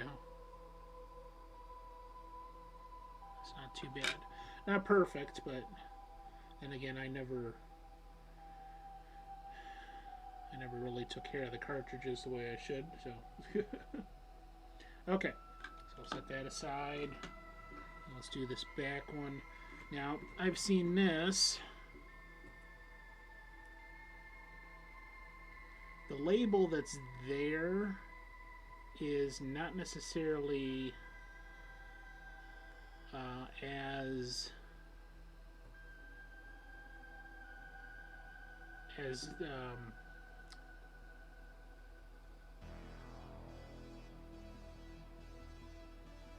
delicate as the one on the front. Normally what you would want to do in this is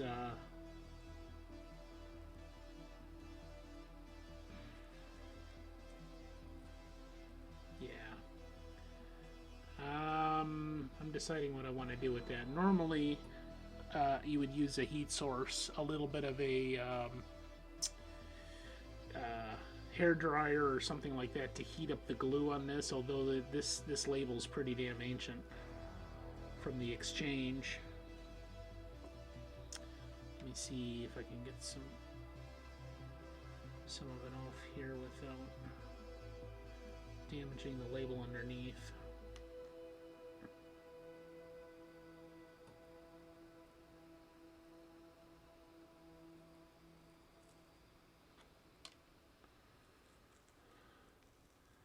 That's not too bad, but it's leaving a lot of residue on the label. Yeah, okay. And now for this, I think I would use a little bit of water, but because the other label has some vinyl in it, alcohol would hurt it, but a little bit of water wouldn't, I think. But in this case, I don't think I'm going to mess with that at all. Not for this stream. Oh, Slight is hungry. Well, go eat, man. Bring something back for the rest of us. I'm hungry too. Yeah.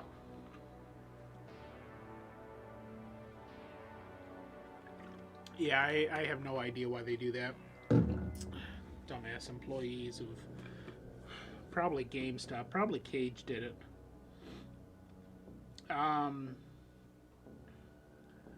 So yeah, there's enough vinyl in the original label, I think, that you could put just a skosh of water on there.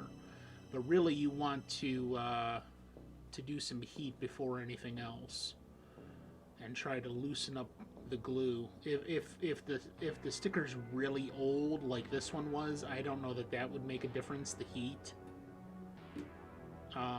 So I would go to the water next. But in this case, you're probably not going to be able to save this original label in its entirety. So, I mean, yeah, there's not much we can do there. Let me see if this brush I have is going to damage the label underneath, or if it can pull some of this up.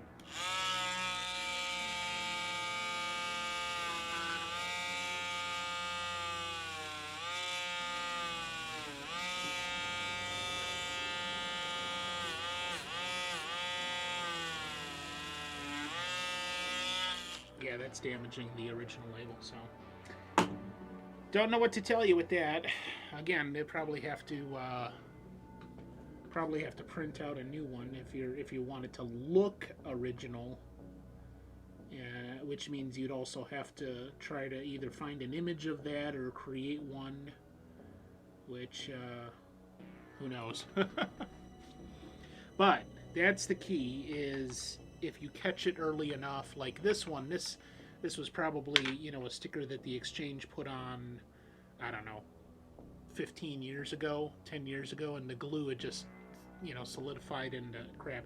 But the key is, if you have something like that, to get some heat on it and then just very gently peel it up, the same as you would do with like masking tape on glass, where you don't want to leave any kind of residue on the glass. And that typically does the job for that sort of thing. But yeah, we're not going to get anywhere with that, so we'll just leave it as is. Which some things can't be helped.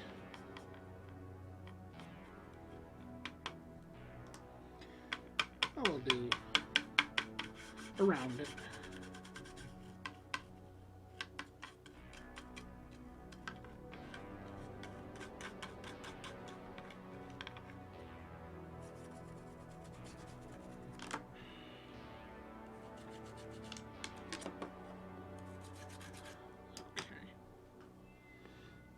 pretty good.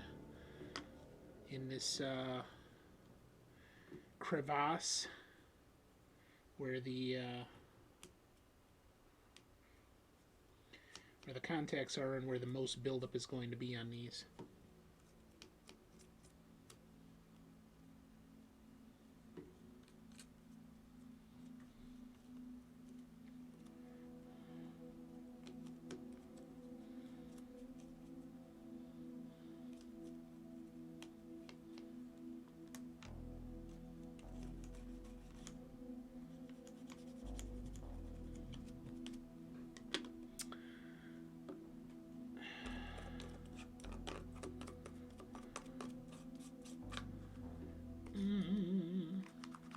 So what's everybody having for dinner? I know Slight's bringing something back for everybody, but you probably have your own thing going on.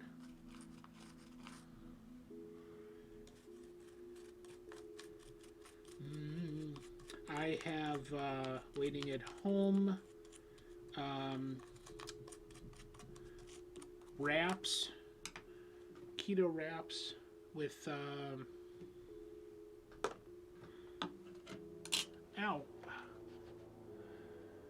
it was a mix I made: cauliflower rice with hero meat and tzatziki sauce, a little sour cream, some heart of palm chopped, and peppers and onions.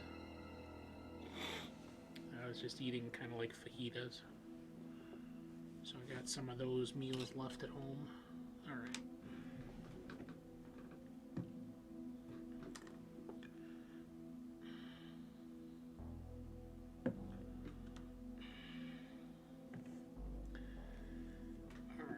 The circuit board looks pretty damn good because that's in the sealed part of the cartridge, so we're not going to do much here. Just a quick once over. Got to be careful of that capacitor there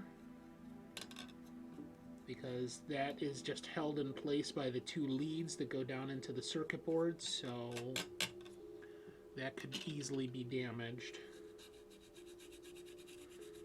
We can do a real quick brush with all the leads on the computer chips.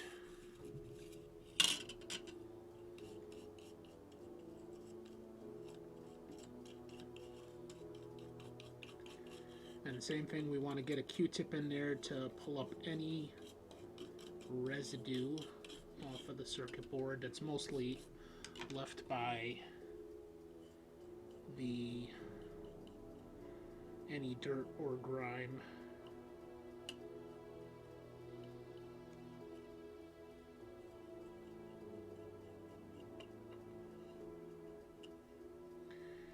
I'll have to research a good method for removing the batteries without damaging anything.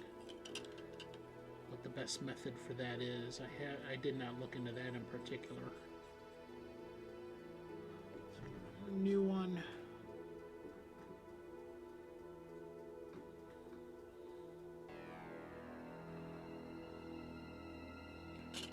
Okay, other side. Pretty simplistic, you see.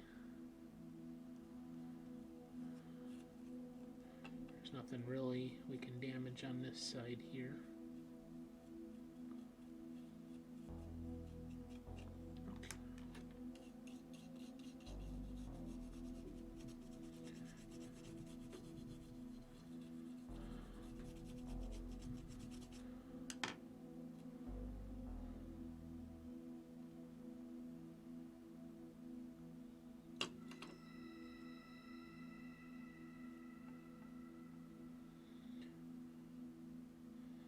Although on this side we've got a lot of little tiny metal points that are the actual solder points that go through the board. They're catching on the cotton, so we probably want to see maybe if we can do a different thing for next time.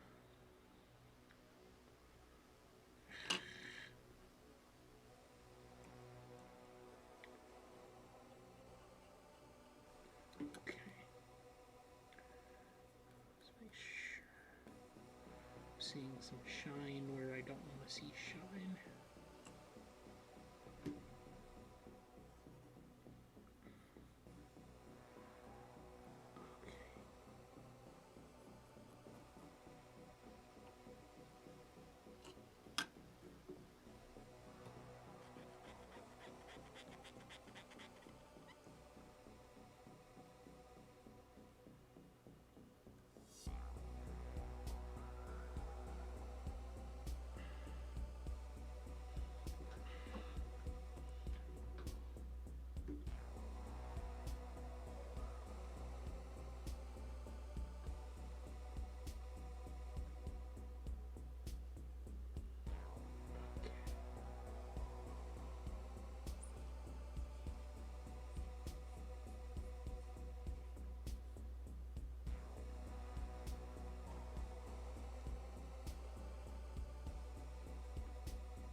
Seeing a little bit of corrosion on some of these contacts. So that leads me to believe that maybe at some point in this cartridge's history, it was not very well taken care of. It was left in a place where moisture maybe got in, or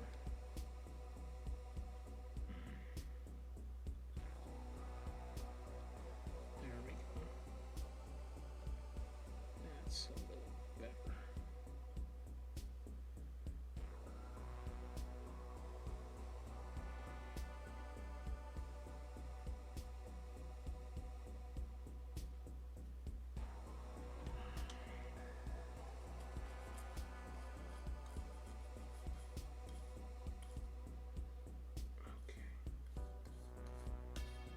Alright, that looks good.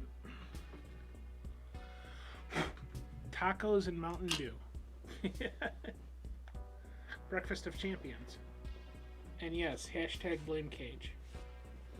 Alright, so we've pretty much got the circuit board clean except for the contacts, and that's the most important part. So, in cleaning contacts, first of all, we're going to swap out the rubbing alcohol for deoxit. Clean this up a bit here. And we do that primarily because deoxit is a specially formulated chemical compound to remove oxidation from electrical contact points, which alcohol is good for cleaning but not deoxidizing. So, and I can tell you right off the bat that that is the main cause of putting a cartridge in and it not working. So, the first thing we want to do is try to generally remove any looser oxidation from the contacts, and this is where our here we go. Trying to figure out my own cameras. You can't see it, but it's the Sanford Pink Pearl eraser, and that is the best for removing the loose layer of oxidation on the contacts. And we're just going to do, let me get it right here, some nice even strokes in line with the direction the contacts are going with the one corner. Not a lot of pressure. Don't need to do any heavy petting on this circuit here. Just nice little even strokes with a little light pressure, and that will take off the top loosest layer of oxidation on the contacts. It also is soft enough that it's not going to scratch the contacts or do anything like that.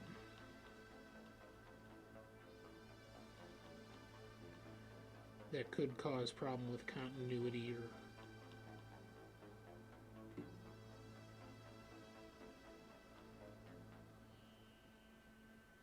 whatever else is interfering with the signal.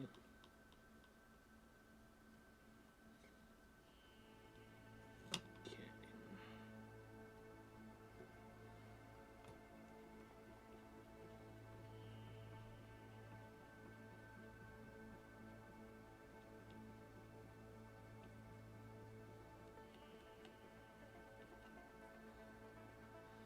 There, see now I'm already starting to see a little bit more shine with the contacts.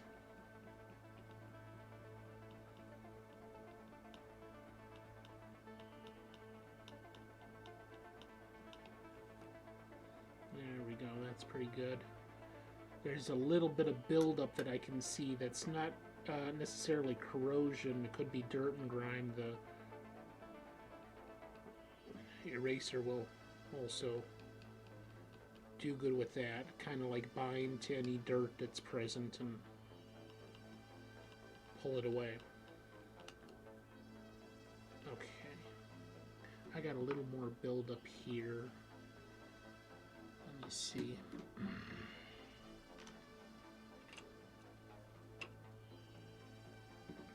There's this one.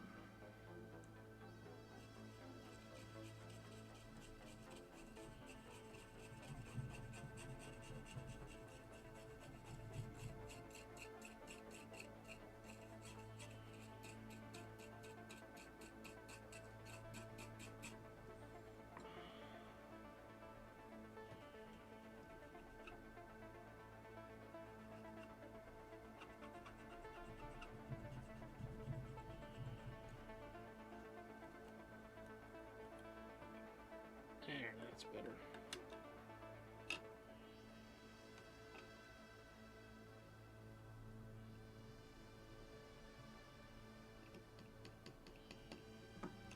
Okay.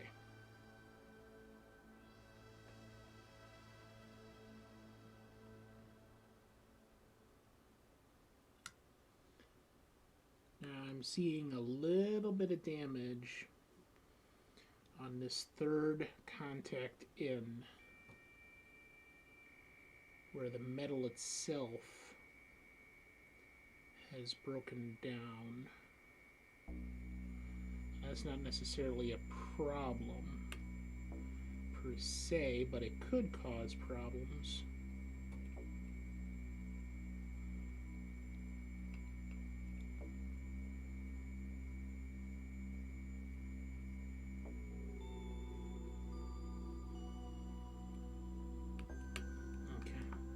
Not too bad, but yeah.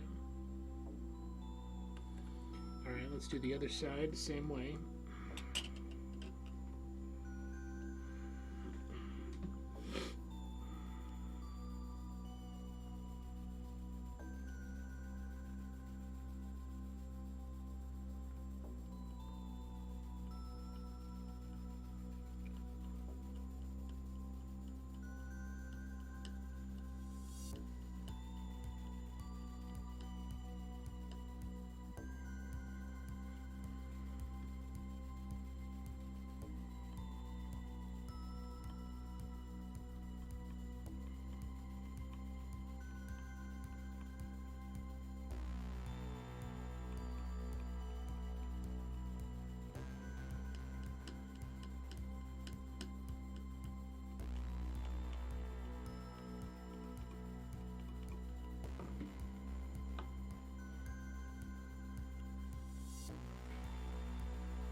Okay, that's pretty good.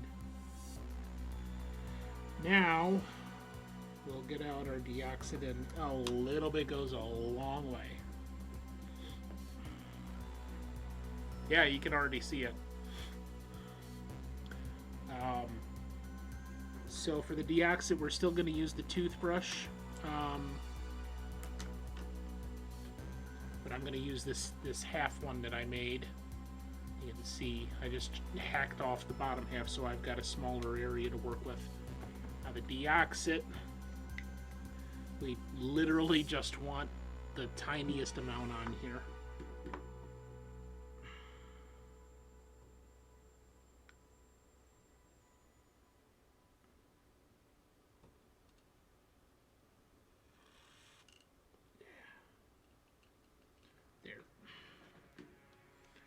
And that's why a $10 can like that's going to last forever, you know.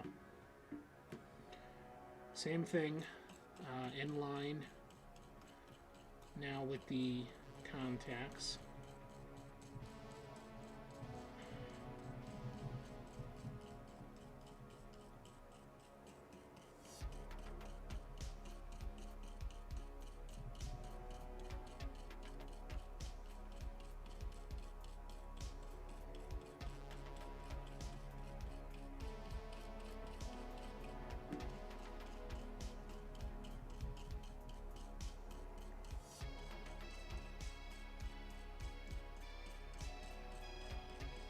Yeah, it's pretty amazing. You can see the color difference even with the shitty camera. And that's the thing, is that the oxidation on the contacts is not, you know, I mean, obviously dirt and grime builds up, or if, you know, you got a kid who's not careful with their cartridges and, you know, spills orange juice or popper or something on, you know, and that kind of buildup. So that's that. But the oxidation itself is the chemical reaction between the moisture in the air and the metal, just like rust building up. So that really just has to be not cleaned off, but kind of like ground off to a certain degree. And you probably wouldn't do too bad with like a buffing pad in the rotary tool. I just like using the toothbrush because it's nice and light. But you just want to make sure it's not really abrasive in any way. The bristles on the toothbrush are soft enough and pliable enough that it doesn't cause any permanent damage, any deeper scratches.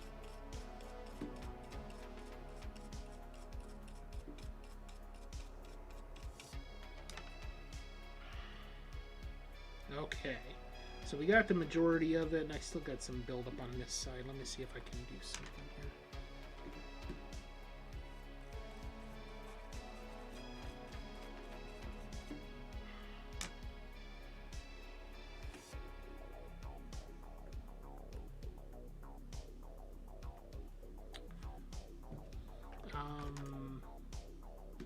What do I want to do here? I'll be very gentle and break a rule here. And see if this makes any difference.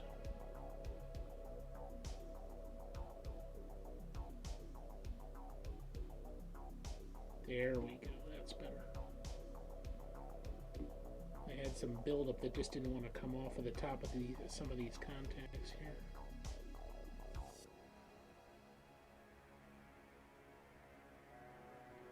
But you do want to be extremely careful if you're doing what I'm doing, because it is extremely easy to move wrong and scratch the contacts with metal.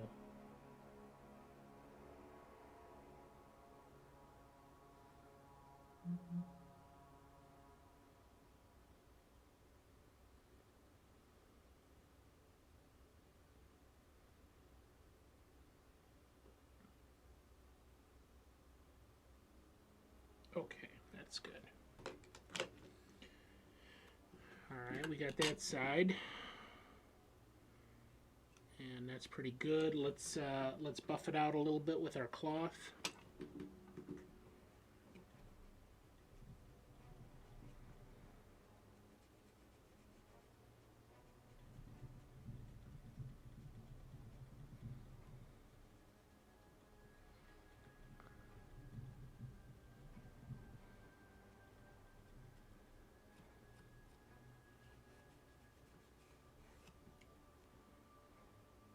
Yeah, that looks pretty damn good.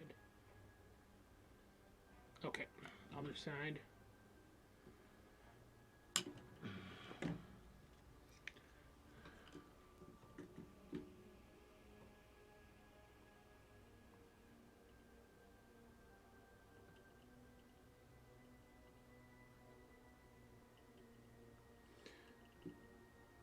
Come on. There we go.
Okay, pretty good.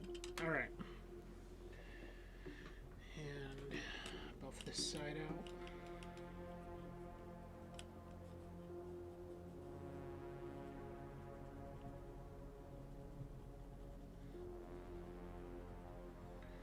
So now that we've done that on both sides of the contacts, this is pretty damn near to where it would be quality-wise brand new from the factory.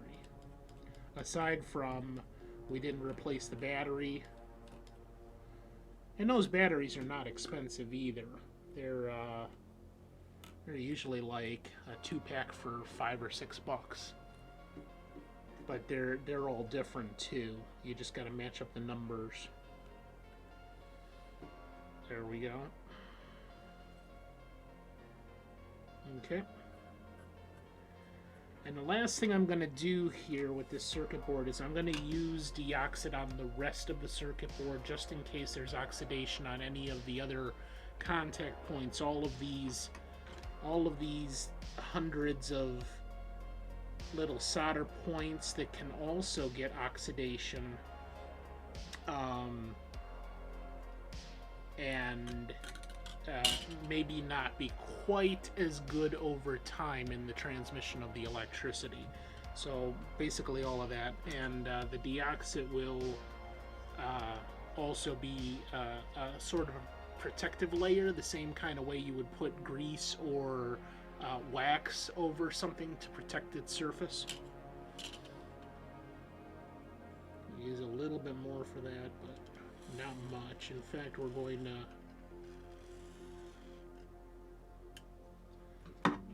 mop up pretty much all of what we have here.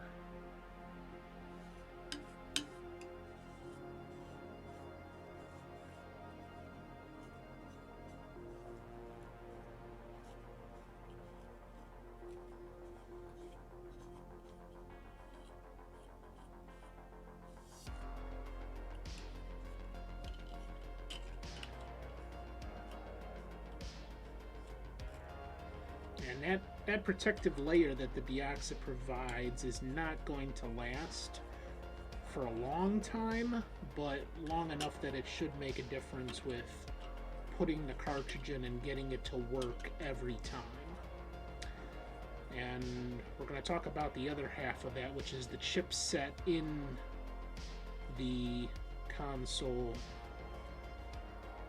coming up not too far in the future.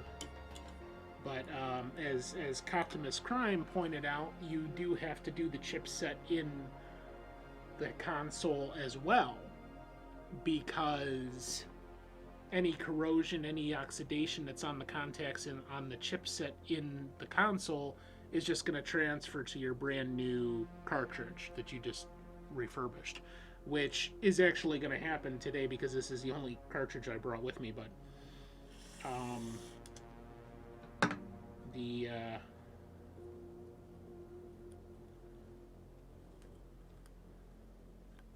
that's okay. So technically, you kind of want to do, like, if you're refurbishing all of your cartridges, you want to do the console and then only play cartridges that have already been cleaned. Otherwise, you'll be transferring oxidation from contacts of a game cartridge that has not been cleaned to the console, or from the console to cartridges that have been cleaned, and vice versa, and every which way, and it gets messy. Okay. So that's pretty much that. Now, the deoxid unfortunately takes a little bit longer because of the oil properties to dry completely. So we're going to set the game cartridge's side open to completely air dry before we try putting it in and booting it up to make sure there is no issue with short circuit. Okay. But we will put that back together here in a moment. We're going to go back to the controller for a little bit and look at the other end, which is the jack. Let me just set these aside here.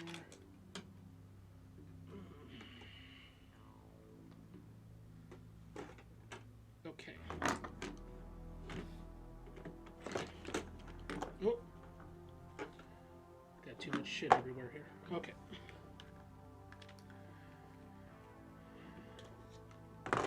Now, this is a bitch and a half, to put it lightly. Let's see, I don't need this anymore. I need this. Not going to lose our screws here for the cartridge. I don't need that for now. That's trash. That's trash.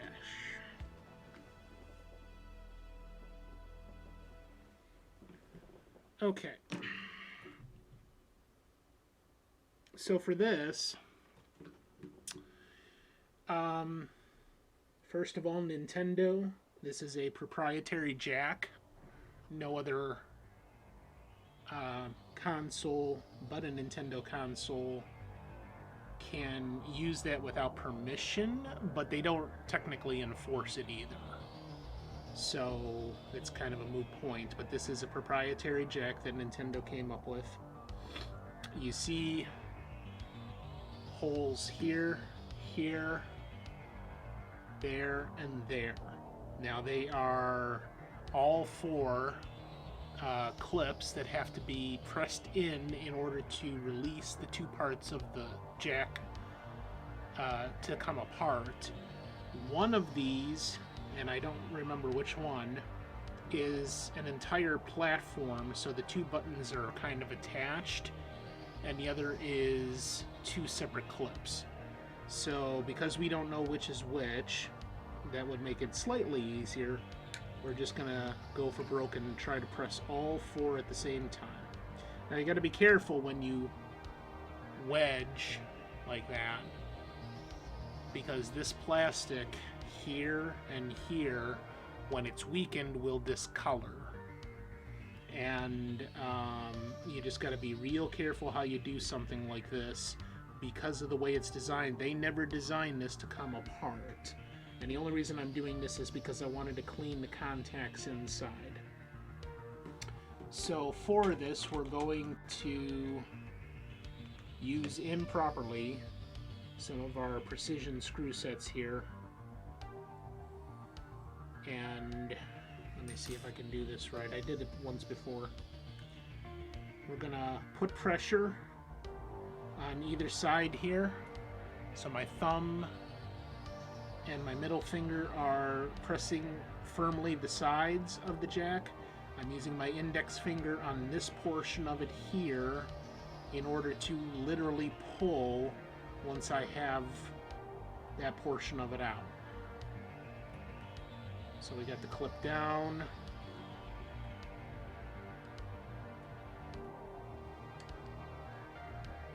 We got the clip down, but I didn't really get anything, so let's flip and do the opposite here.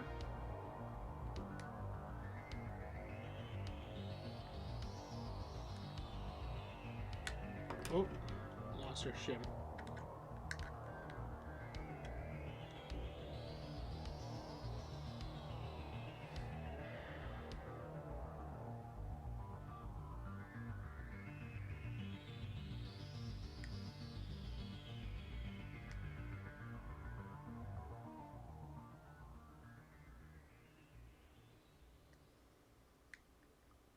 There we go.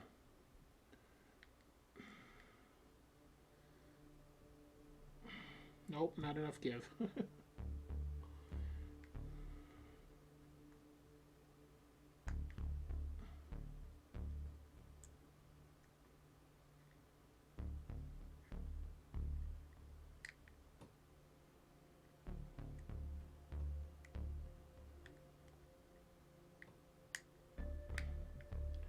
Oh, I got it.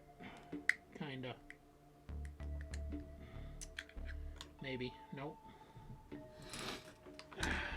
I hear tell there's a tool that you can use to do this.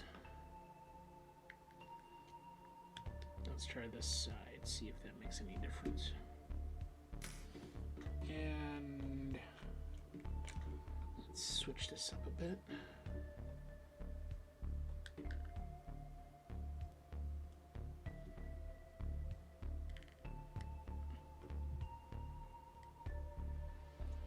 Got a little give there.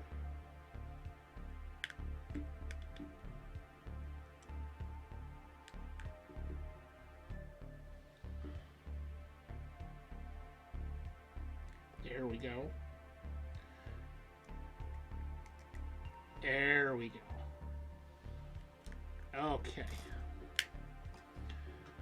So essentially what I just did was with the shim in, I pushed on one side and then the opposite on that same side to kind of angle it out, and then did the other side, and then it comes apart. So now we've got to the interior housing of the connector, and the way they've designed this is this whole section here surrounding the wires going in, and here is like a door. So all we have to do is pry it open a little bit like that, and then bend it up like that. Now I want to warn you before you do that, if you don't know what you're doing with these connectors, you're going to destroy your jack, because there are 7 connector ports and 5 pins, and they all have to be in the exact place that they need to be. So I'm going to pull these out. Now you kind of see that the wires are kind of stuck like that. So we've got this brown one way over here by its lonesome, then red, orange, yellow, white, and you do it according to the color coding of the wire itself. So all I'm going to do with this is spray a little bit of the deoxit on the toothbrush and then brush them out from both sides.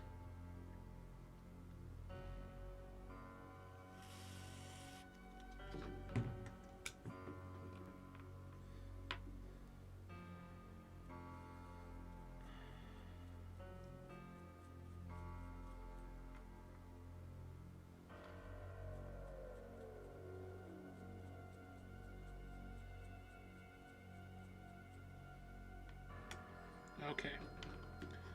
Now, like I said, they're kind of stuck because of how long the wires have been in that position in the way you need to put it in. But if you lose or forget which one of the, how the wiring goes in the ports, you can usually find a wiring diagram online like this. So if we didn't know where any of the wiring goes, and we could look at the diagram and say, okay, so first of all, we got the port here, needs like this, because you've got your 1, 2, 3, 4, and then the wall, and then 5, 6, 7 by the rounded angle. So then it shows you where the pins go in the channels according to that, and which color the wire is that goes there. So in the first channel all the way at the end by the rounded point is number 7, brown.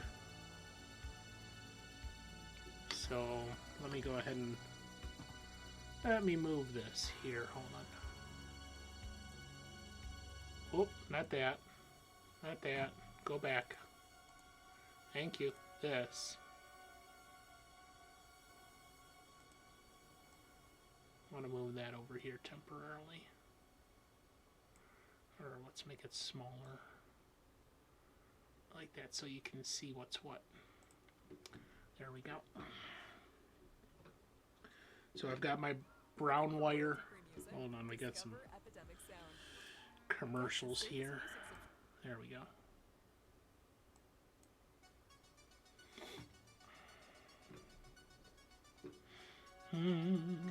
Okay, so we've got the brown wire on the end by its lonesome. That's the ground. That goes into the far right channel. Then we want to make sure that our wiring on 1, 2, 3, and 4 is right. So from the left side it would go white, yellow, orange, red, which is exactly how they were. So all we have to do is make sure that the connectors are in the proper channels, which I know it's kind of hard to see on the camera, and push them down in all the way, and they stop with the plastic housing at the bottom. Make sure our wiring is out of the way so it's not going to be crimped. Close up our compartment there. Now we're pretty good. All the connectors are in the proper places, and we can go ahead and pull this back up and just snap it back into place. Click, and we're good. There's still a little bit of moisture from the deoxit, so we're going to set that aside from now and go ahead and put our cartridge back together.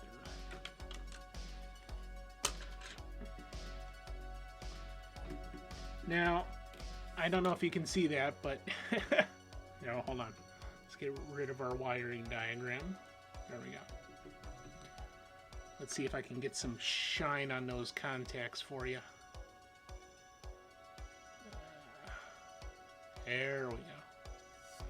Now you see in the shine, there's no blemishes, there's no dark spots, which would indicate more corrosion, more oxidation, or dirt, dust still remaining on there. So you can see pretty good with the shine that we got the contacts exactly clean like that, the way we want it to be. That's going to make that real difference in getting the cartridge to boot up.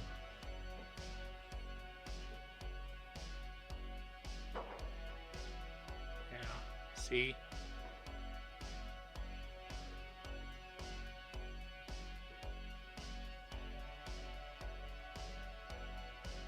Yeah, I'm not doing good with this.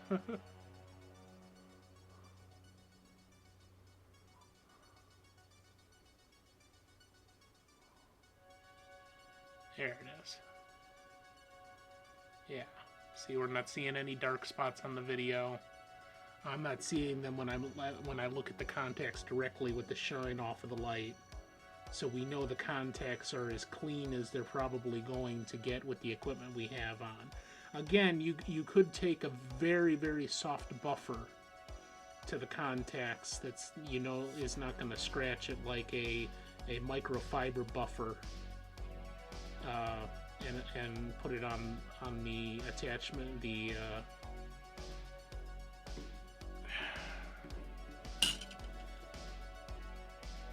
Dremel tool. Alright, so we've got our housing again, and just like all the rest of the electronics, they have only one way that this fits in, and they tell you by the cutouts. You see that there? And here, the cutouts on the sides of the circuit board, it only fits in one way. So we could try it one way and say, oh, that doesn't fit because it doesn't match the plastic housing. So then we flip it over and say, okay, is this going to work here? No, but it works here. See? And then it fits perfectly into the housing. And it's different for each side, so it literally only goes in one side, one way. You can't mess it up. You just have to find the proper way. So once that's in, we know that the housing is holding it in place properly. We've got our contacts to the bottom where they're going to actually go into the console, and it should be okay. And that looks right. The contacts are coming out, and that's the only part that's coming out of the bottom of the cartridge. So let's go ahead and put our security screws back in. I'm going to buff the heads of these screws real quick, because there's a little bit of buildup on the screws themselves.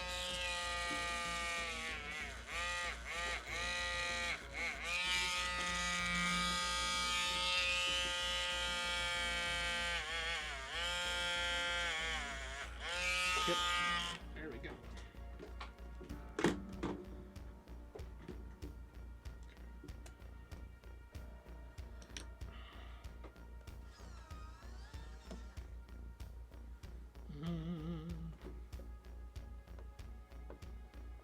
Same thing, tighten them down just enough that we're not causing damage to the screw posts in the plastic housing.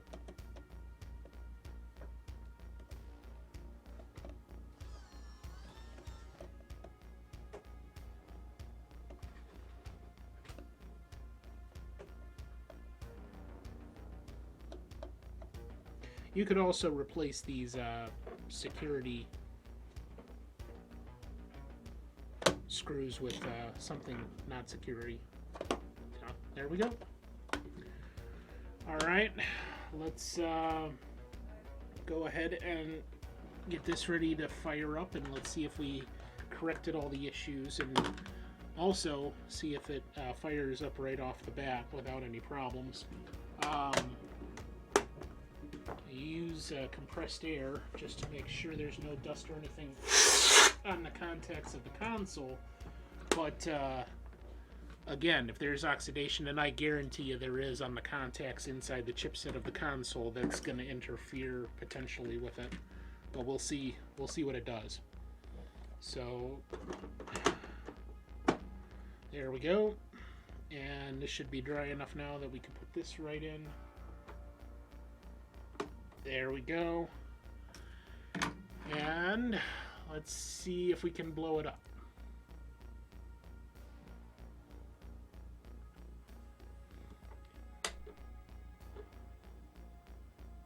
See, we didn't get anything. Let me try.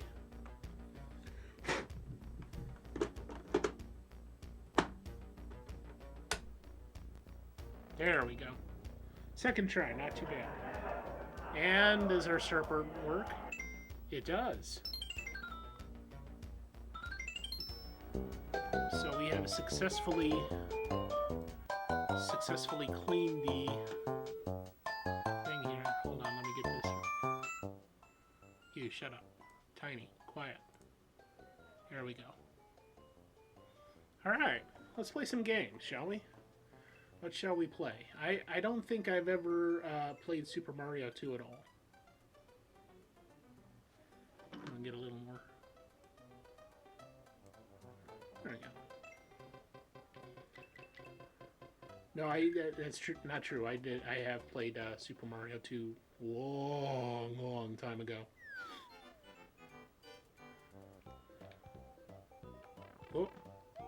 I'm doing good. Oh.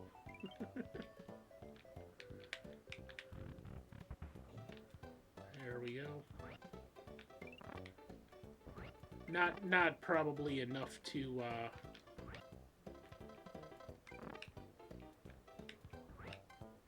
know what the fuck I'm doing. But I do know there's a thing up here.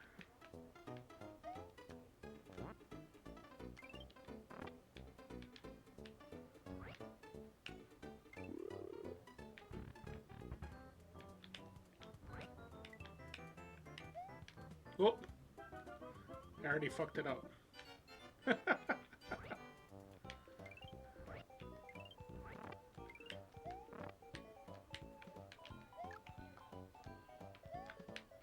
Oh.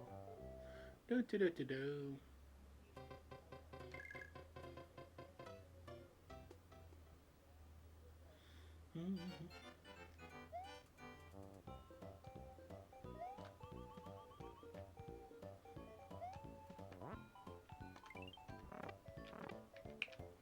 Is it gone now? Oh, it's still there. Okay.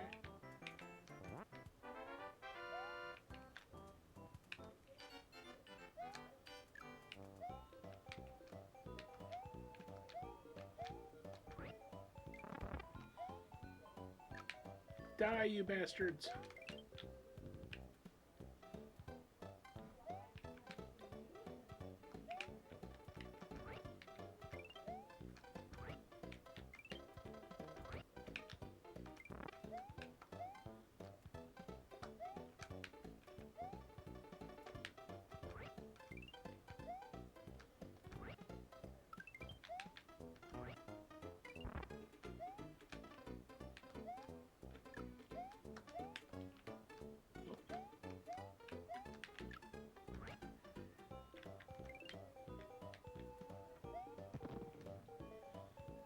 Well, that bomb is kind of stupid.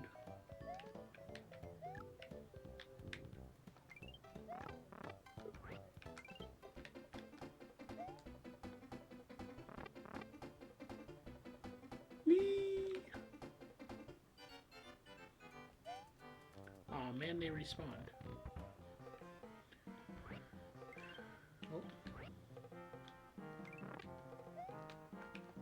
Well, that's not good.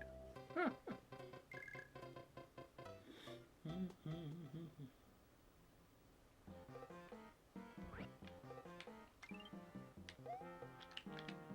I'll just bypass that guy.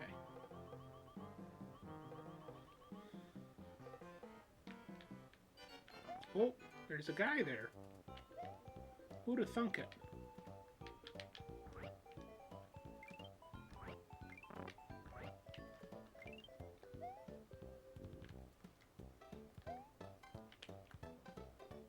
Is it gonna come back, or did I miss that heart? I think I missed it.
I do, don't I? It's very becoming. Uh-oh, boss music.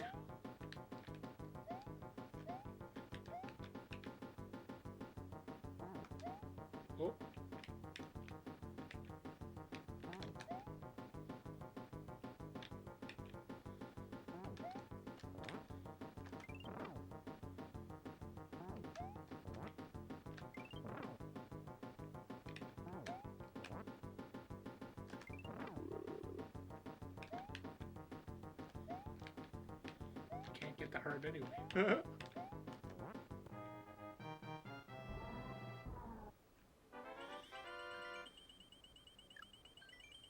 do. Yeah, I feel the very limited times that I did play this, I always liked playing Peach because of that hover aspect.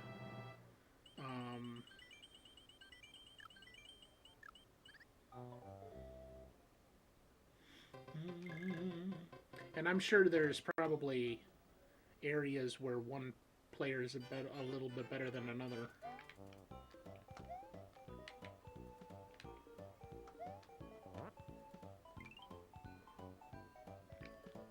Oh, fuck you, man. Coming at me with a tuning fork? What the fuck? Oh, it dies after a while. Jesus. Oh, no, I died.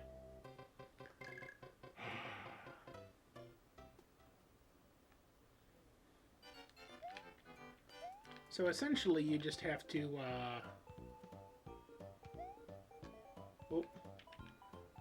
kind of ram your way through there and just avoid the guys with the tuning forks, huh?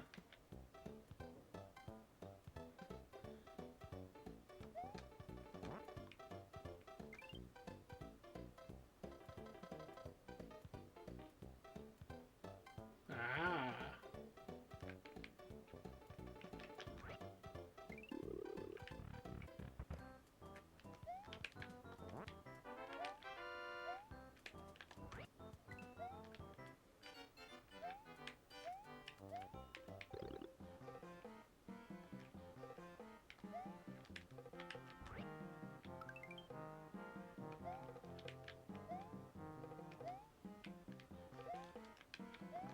Oh.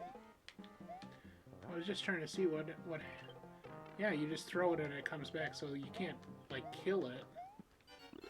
At least not in there.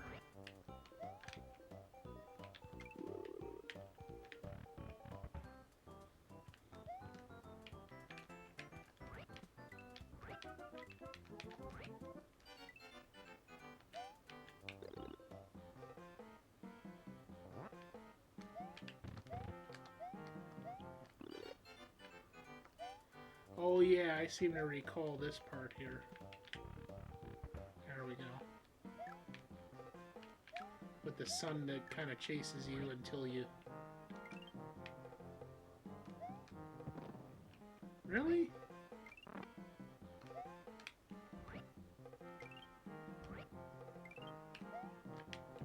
Oh, you need bombs here. That's right.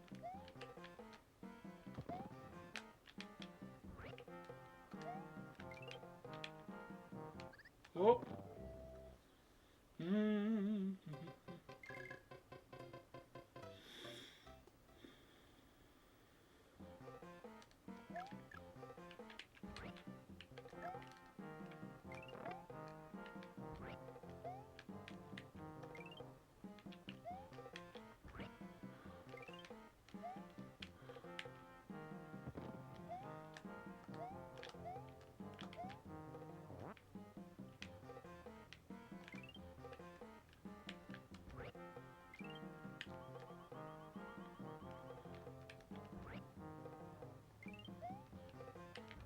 Yeah, me.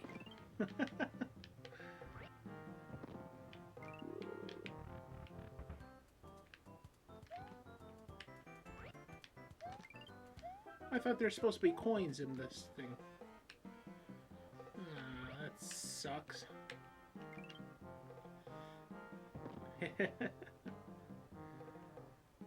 How are you, Snail?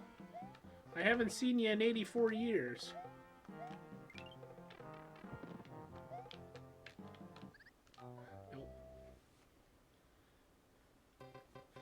Yeah, I just cleaned and fixed the issue with my SNES controller, so might as well play with it.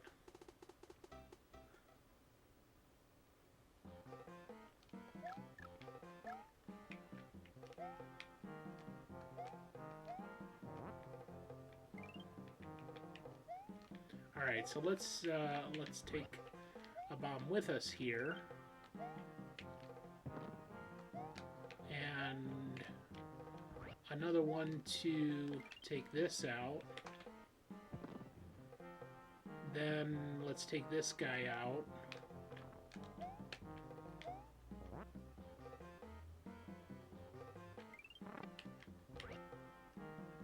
Oh, but he comes back.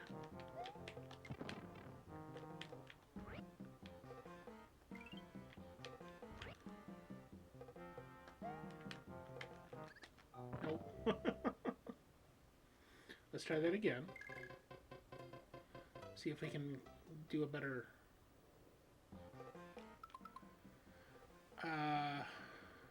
No, not yet, although I do plan on it. I have to make a compartment for that. Kind of like if you've seen it on YouTube, the guy had to completely create it from scratch because nothing like it exists on the market anywhere. So that's probably not going to be for several months. Like eventually I do want to do that with my Super Nintendo because there is pretty... I may show you if I can get the camera on it. There is pretty sufficient yellowing on the console itself, but in fact, now that I'm done with that, I can put this back up here. Hold on. Bear with me a second.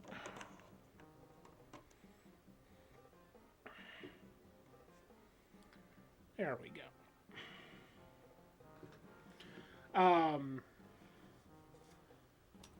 So, yes, eventually I will be getting into that. Especially because once I'm done repairing everything that we have around here and refurbishing, I'm just gonna go out and buy junk consoles and do the same thing, so. So essentially, Tuba, what it is you take a bin, a plastic bin that's clear, and you fill it with peroxide, hydrogen peroxide. Then you coat the outside of it with, the easiest way to do it is LED strips that put off UV light. So specifically UV light LED strips. And you line the outside of that with it so that all the light shines in to the center of the bin. Then you cover the whole outside in foil so none of that light is lost or no outside light can get in. And then you fill it up with hydrogen peroxide, and you take, after cleaning, just getting any dirt and debris off, any gumminess and that stuff, you put the pieces into the hydrogen peroxide and then turn on the UV lights and then cover it all up so no outside light gets in and no inside light gets out. And you leave it there for a good 2 days. And it reverses the yellowing on... It's some kind of chemical reaction between the UV light photons and the hydrogen peroxide that turns the plastic back to its original color and gets rid of the yellowing. So there's a YouTube guy that has pretty much patented the process, and you can, if you search for that on YouTube, you'll find him. Eventually, we will be doing that on stream. I just don't know exactly when. Probably closer to the end of summer. I'll be doing that with at least one console, the outer casing. So you'll see at some point here. But yeah, Snail, I did have plans to incorporate that, so. Oop.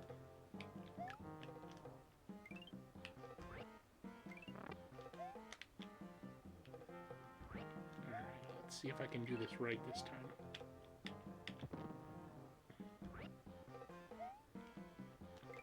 Well, you can file it. I don't... It's not really going to make a difference.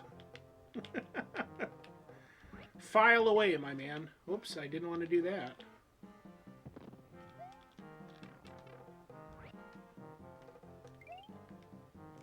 Is that close enough? And nope. Maybe...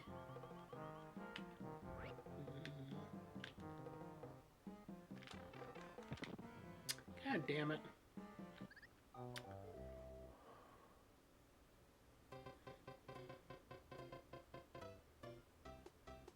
You dig the look I'm getting from this?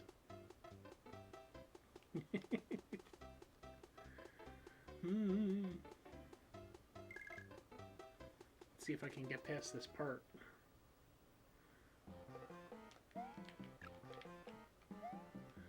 I have no idea what the cherries do.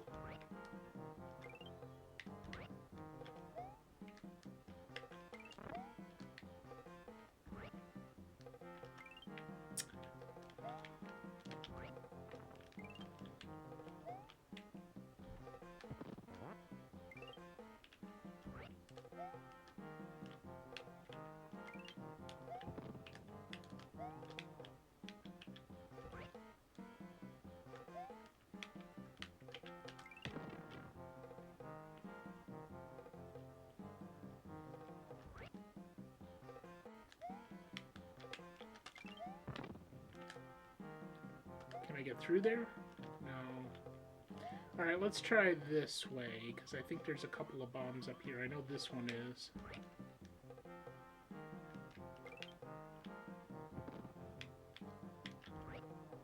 Oh, okay. There we go. Alright. So that's the easier way instead of what I was trying to do.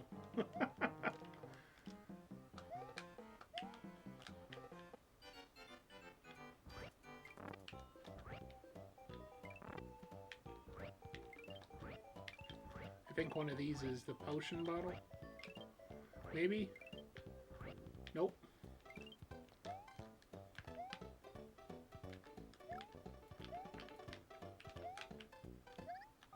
Dude, he changed directions.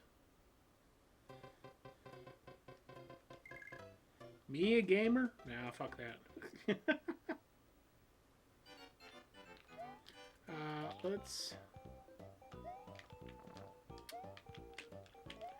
Dude.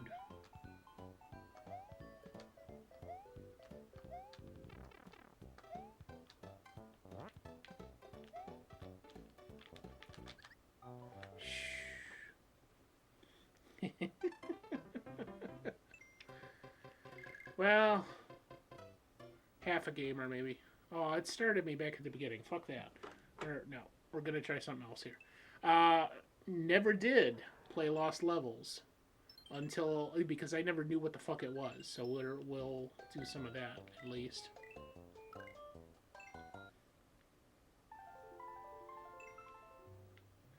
I started playing it the other day, but I didn't get very far.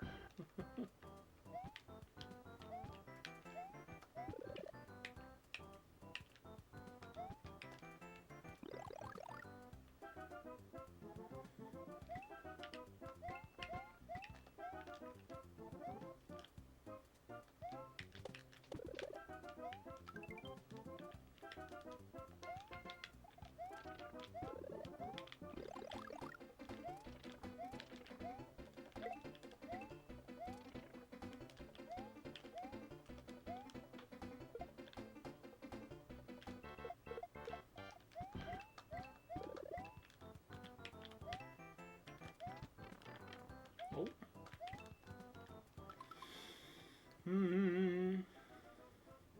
I'd always watch Scotty stream when I was little.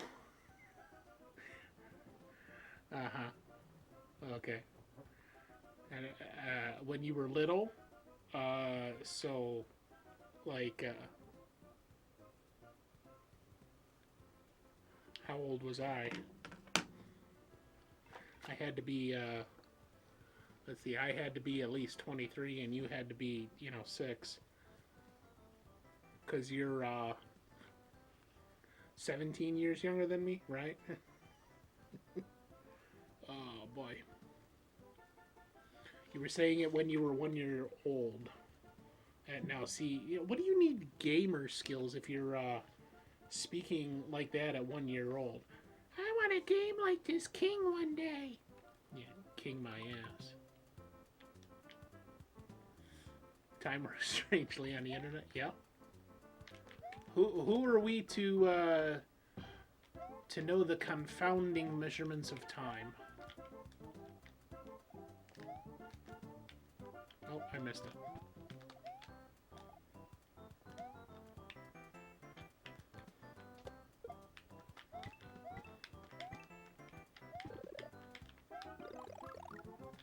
Look at me, I'm a big.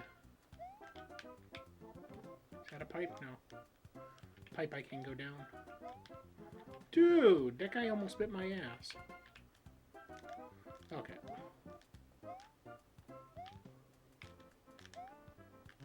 Whee!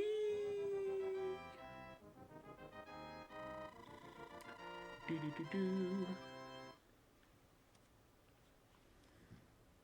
I think this is the longest stream I've ever done. 3 hours and 20 minutes? Jeez.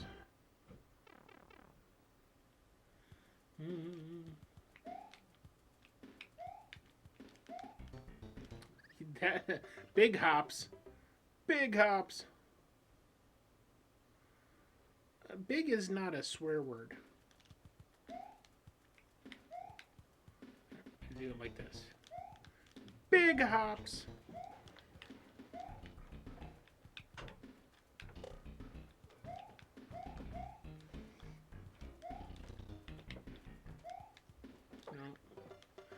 Dude,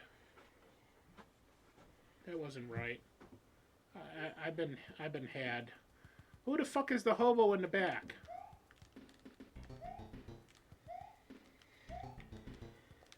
Big hops, or I'll just run face first into them. Yeah.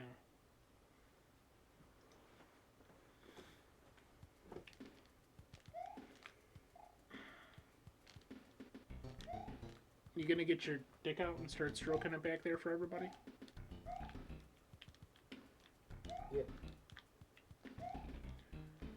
Okay, it's now a pay stream. This is Joel's OnlyFans. There's now a band stream. Bang Band Brothers. .com. .com. .gov. .gov. Yeah. .c-span.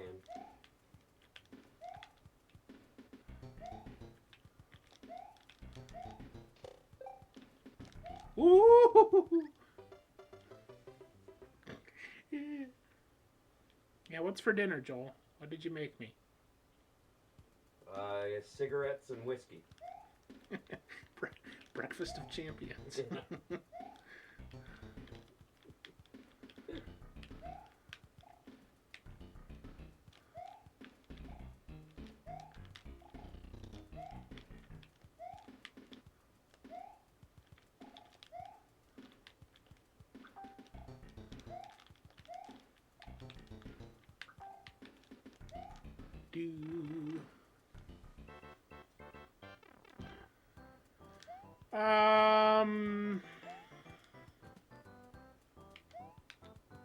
Potentially.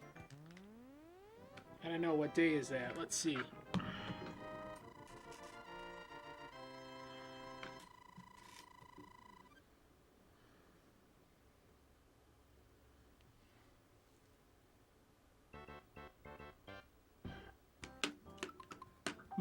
Did you see that? My start button works now, so I can pause it. Well, let's see. We're doing the next episode of Arcade on April 3rd. The 9th, to be honest, I'm probably going to have to work. And the 10th, I think I'm going to visit my mom, our mom. The mom. The mamo. Plug your damn phone in. He's an ominous presence in my life. Yeah, there's the mamo.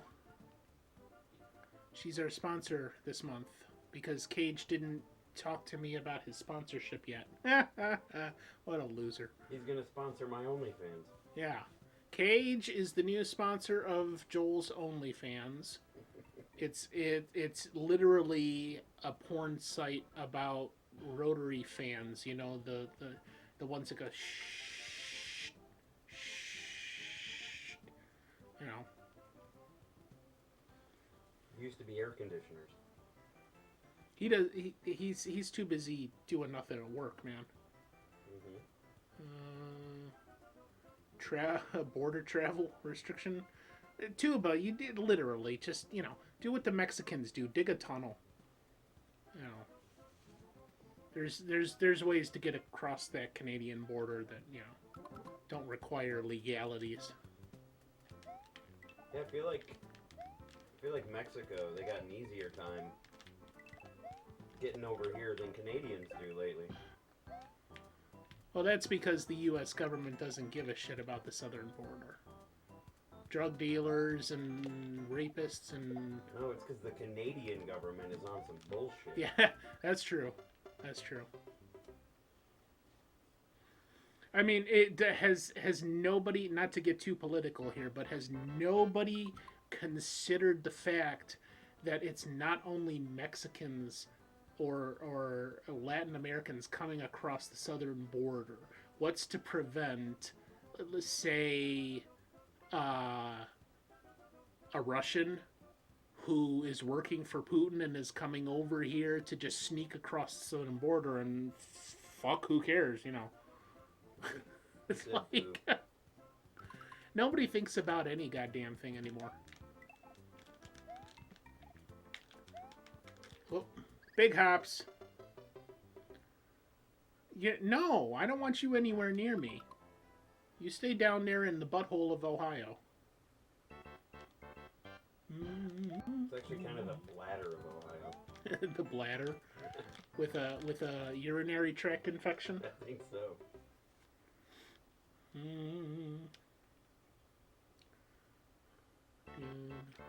He's gonna get me. Cage ain't gonna do shit. In the words of Malegio, you ain't gonna do shit. What I want to know is why there's a fucking octopus in the air here.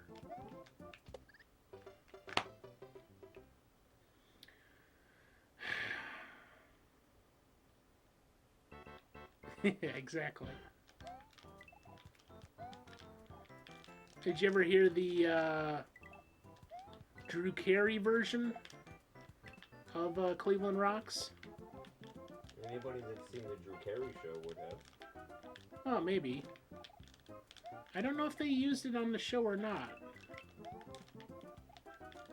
Oh yeah, that might have actually just been the actual band. Because, like, I mean, way back in the day, I actually had the soundtrack to the Drew Carey show. And it had both the Drew Carey version of Cleveland Rocks and the original by Ian Hunter on there. Ooh, I made it to the halfway point. And I died.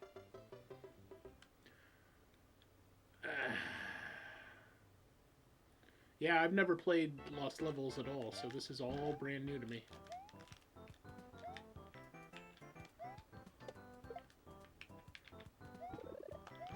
Nope.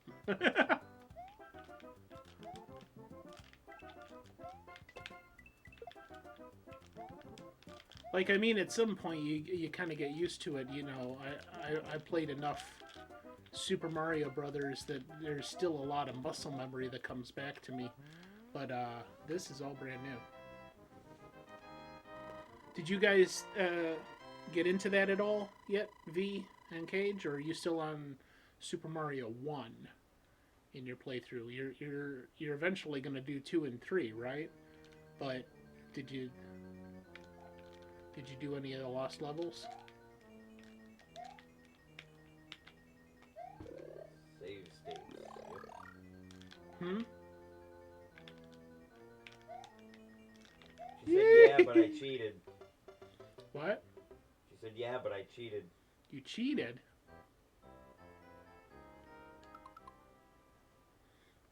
Oh, save states. Yeah. Well, seeing as how, I mean, this is the first time I've even just really looked at it seriously. It would take me a long-ass time to get used to it enough to make any real progress. If you look at the history of it, it's exactly why we didn't get this one until All Stars. They said, this is too hard for Americans. Let's reskin this other game with Mario characters and release it as 2. Ah!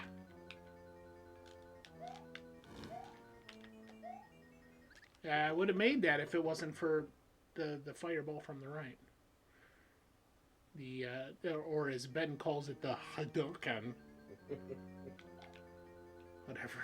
Whatever the fuck that is. I've never ever called it a Hadouken, and I think he just made that shit up.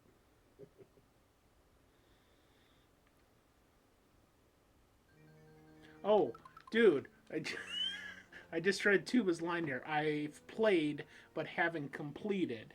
And at first I thought that said I've played but haven't complained. Like, well, fuck you, Scotty. You're just bitching and moaning about it. No. Distracted by chat. See, that's the problem. You see? I pause it because now I've fixed my start button so I can read the chat. Get the Lost Levels. Yeah, I played them before. You were younger? If it wasn't. Would have got away with it too if it wasn't for those meddling kids.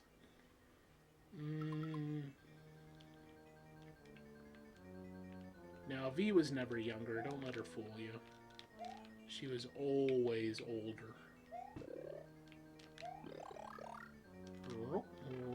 Oh, fuck you, man. Jeez.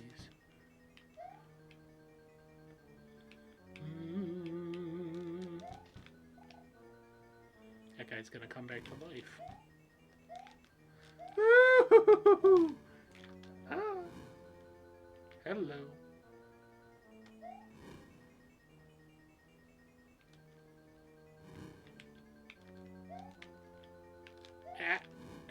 There we go.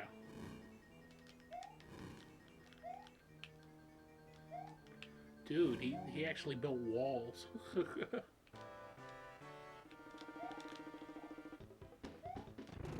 You ain't nothing, Bowser. You ain't shit. The fuck? Is it a sack? Oh.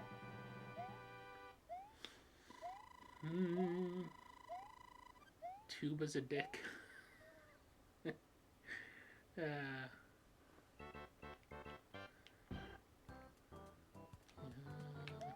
Oh, flying fish.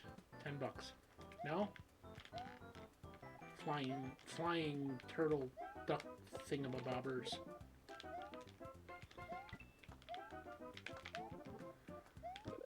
There's a mushroom.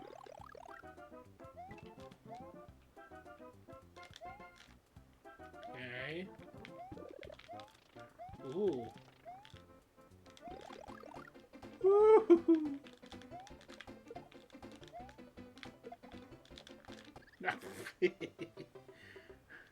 He's like Simon from Castlevania. He don't know how to swim.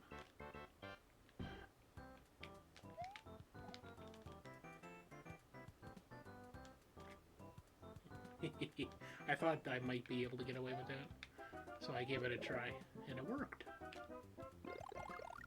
Okay.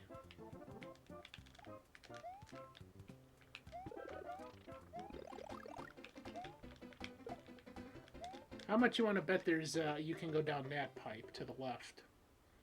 But you gotta do it, let's see. Probably just need to drop down, maybe?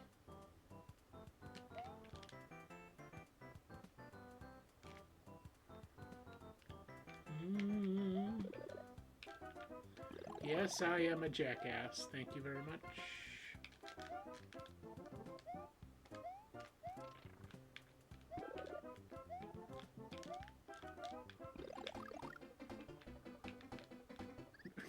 Nope, not like that.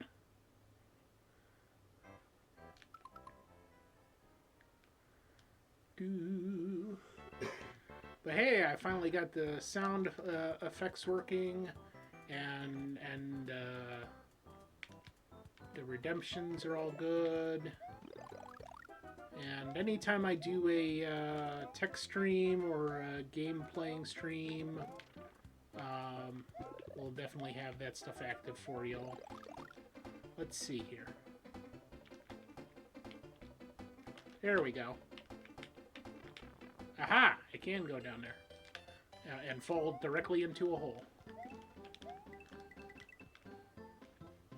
I'm not gonna fuck around with that shit. Yes, it is. Nah, we didn't get sound alerts. Oh, it's because hold on, it's because I have this muted. I had turned it off when I put on the music. Now they should work. Bad impression of Princess Well, Peach. spank my ass and call me Charlie. Isn't this exciting?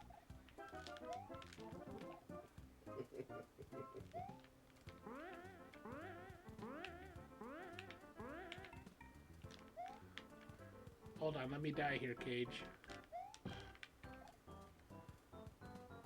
Oh, I saw that grass moving next to the pipe. I thought it was an enemy.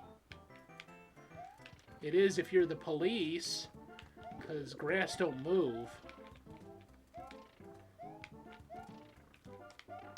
Oh, fuck you, man. Now how am I supposed to get the fuck up there?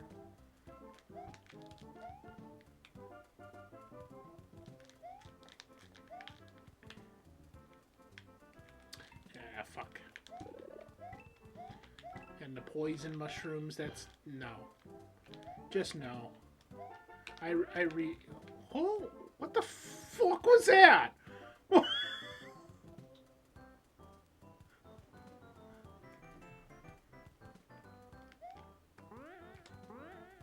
at that. Yep. Is that supposed to be part of the game? I'm gonna go with yeah. Right into the water.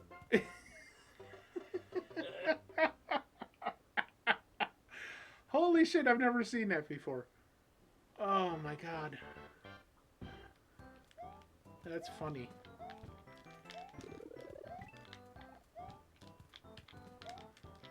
Oh, I could have done this maybe. No, that's alright.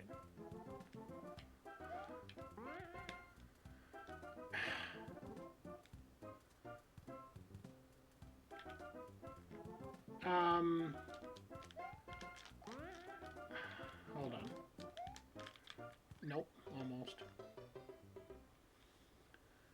Yeah, I don't know if that's part of the game or what. If it's, it's gotta be. This is original cartridge, so... That's weird as fuck.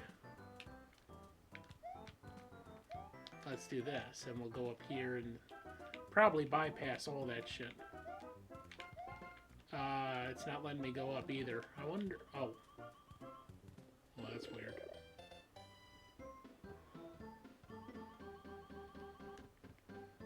Oh, you go up the side of that. Okay. Does it hurt your back to kiss your own ass like that? There, is that working now?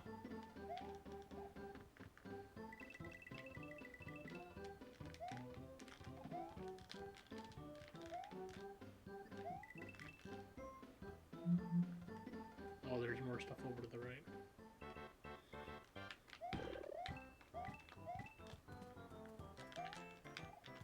We'll just bypass that altogether. Oh, fuck you, man.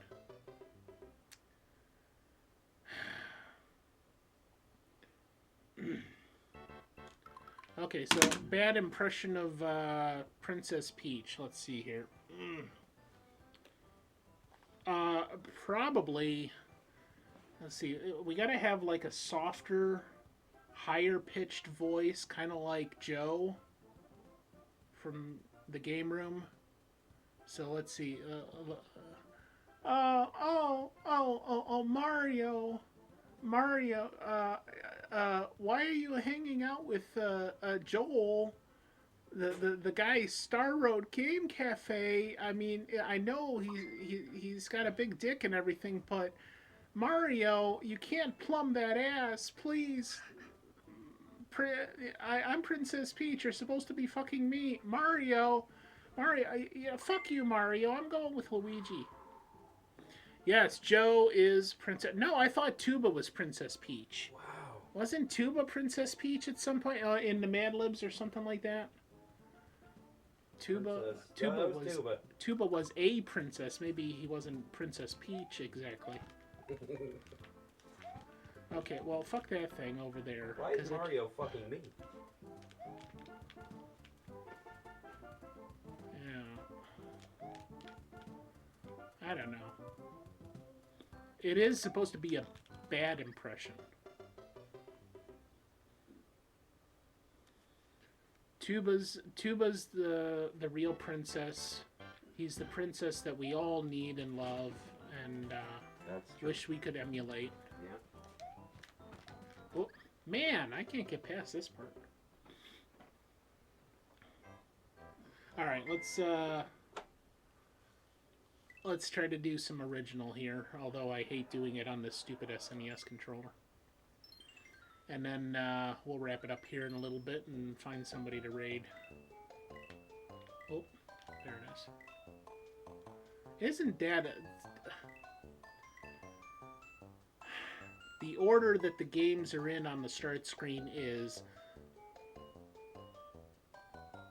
Okay, now that kind of makes sense. I see. It's supposed to be Mario Brothers followed by Lost Levels because those are based on the original game. Then Mario 2, then Mario 3. That makes sense. Chronological.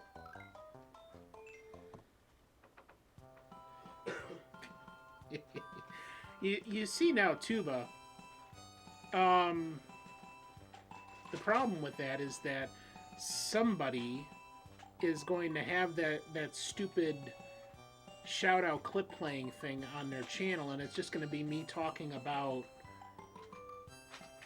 Mario sucking Joel's dick. And outside of my channel, that could potentially be a problem. So I don't...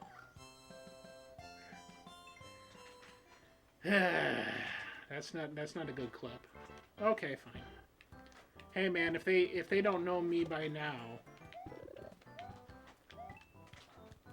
they're in for a Warning, shock. nobody shout out Scotty. Yeah, no, don't ever shout me out because that is not good.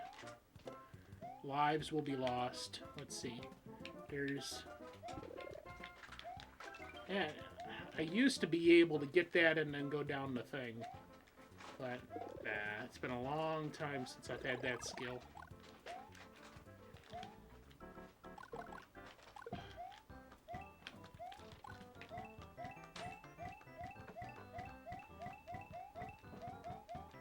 Why?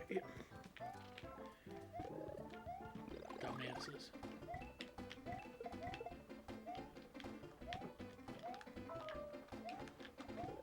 Go plug your phone in. We will. We'll censor it with beeps and re-upload it. Yeah, that's not too bad.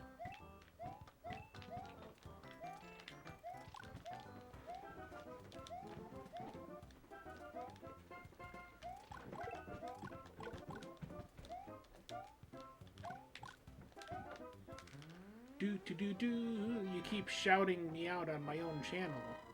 Don't go follow that asshole, man. Gonna be a problem.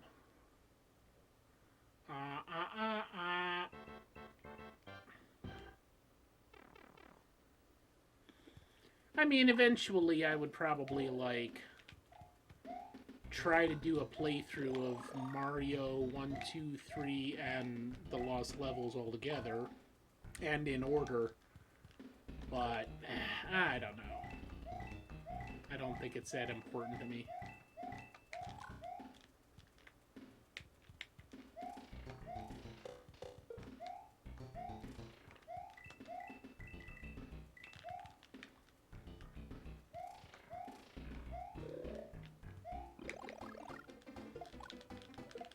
I used to be able to do that.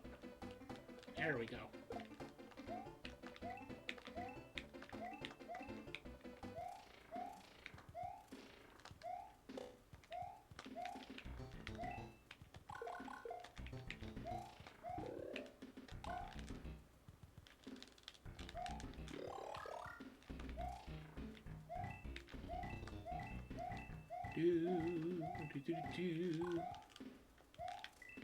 I'll put that. That was stupid. I think I have once, but it's been so long since I've played it seriously that it's like I'd have to really buckle down and Doom. Wait, hold on, I gotta Doom. Doom is here. Doom. Ah, it's Doom. Okay. How you doing? Welcome. The king of kind is in the house. You're gonna lick your screen. You're gonna have build up and slobber on your screen then, because I know you salivate like a motherfucker. What's happening? Did you you weren't at work this late, were you? Or you fell asleep? Wee.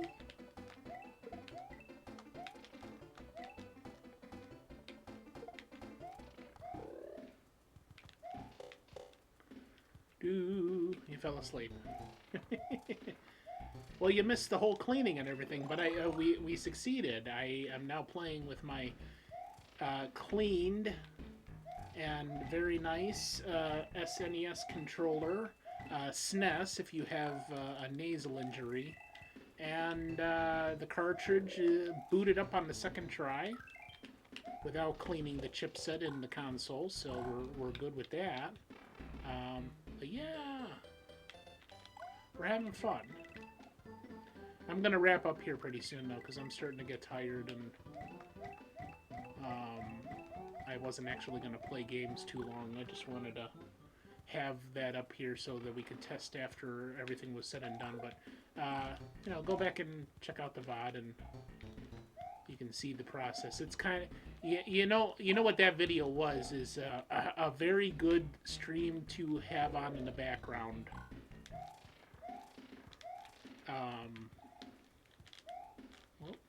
Oh, fuck that. You know, just have it playing, and you know, something to fall asleep to, you know, because it was just me cleaning electronics, you know. nothing special. But yeah, we had success. Everything works, and everything is nice and clean and shiny, and everything did what it was supposed to do. Although I did have some minor issues with like the label on the back of the cartridge, and there was some minor damage to the cartridge contacts that cannot be repaired, but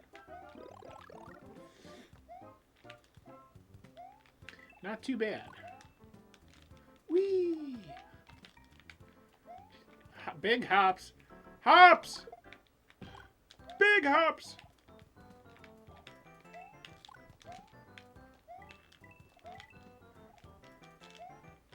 Nope. I knew better than that, but I did it anyway. I mean, there was a time in my youth when I could speedrun this fucker, I think. At least the first several worlds, I could just fly through here. Like, my time is 1:46 now. We're talking about, like, 2:30.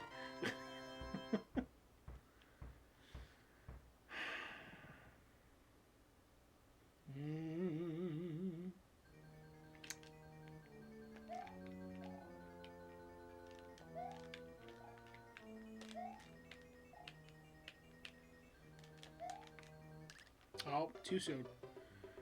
Too soon. Thank you, Tuba, or Cage, for the clip. I was gonna thank Tuba, but I guess we can thank Cage. I don't know why, but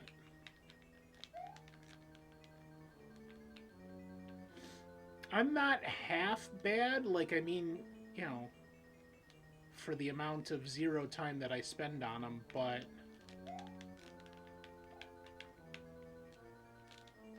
I also don't like playing this one in particular on the SNES controller. It doesn't feel right. I can play it, but I don't like it.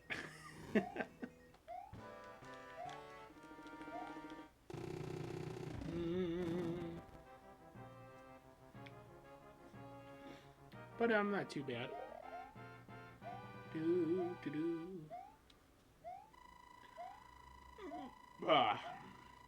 But yeah, now that my my controller is good, I can pull out some of the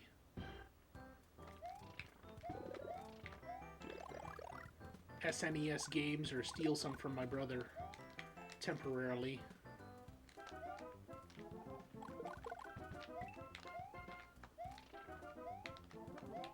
Isn't there one here or something?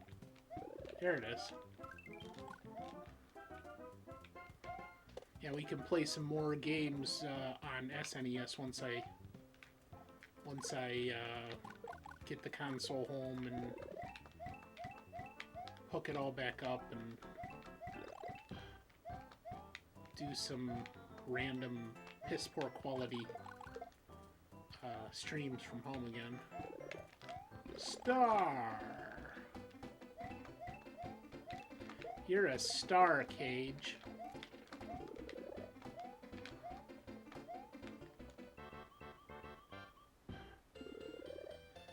I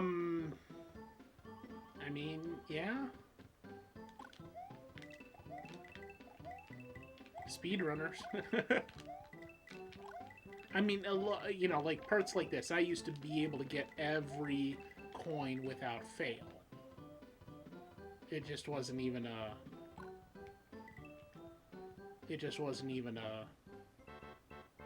notion of not getting it.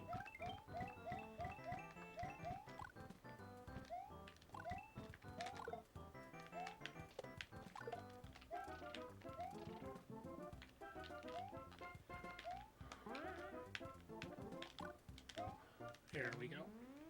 And 5,000 every single time on the flag, you know. Do.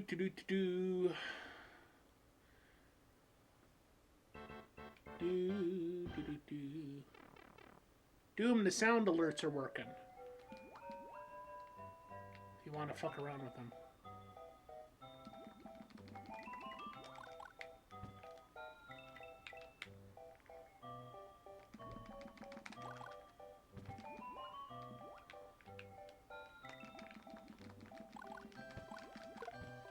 Great googly moogly. There you go.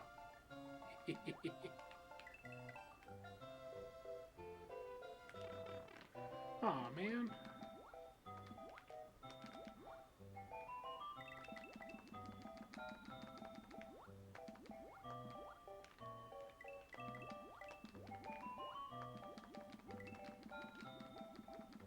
I gotta get some more, though. Good lord, please put that thing back in your pants. That was just some random ones that I pulled out from the, extensive sound clip list I have. Pocket with the raid. Hello, Mr. Pocket. Pocket full of sunshine. Natasha Bedingfield or something along those lines here. No, Doom, it's shout out. There we go. There you go, you got it. You need more noms. Well, bring me something, Pocket. You could store it in your pocket and bring it back, and then you could pull it out of your pocket, and you're like, I brought you noms. You never seen my face? Well, what the fuck are you looking at? It looks just like my ass, honestly. It's fine. It's the same. It's like a mirror. I back up to a mirror and drop my pants, and you see my face. Yeah. Flying fish, that's what's for dinner. That's the noms. We're going to put some of these flying fish on the grill, and it's going to be tasty and all that. Smartsy in the hotel with the glitchy Wi-Fi, but she's raiding. And hello and welcome. How are you, beautiful people that potentially you exist in the internet, or possibly you're incognito. You may not be real at all, because who knows? Maybe you're AI and you're out to destroy all of us, and you're just here to say hi before you do that. And, yeah, potentially, who knows? Here, let me jump at the top of a flagpole, because that's what superhero plumbers do. Same condition, ass face, yeah. You're anxious. Okay, well, don't be anxious. Everybody's relaxed here. Nobody's. There's no stress. There's no heartache. No problems of any kind. Not on the EDC channel. We just have relaxed fun and have a good time and talk about anything and everything. And yeah.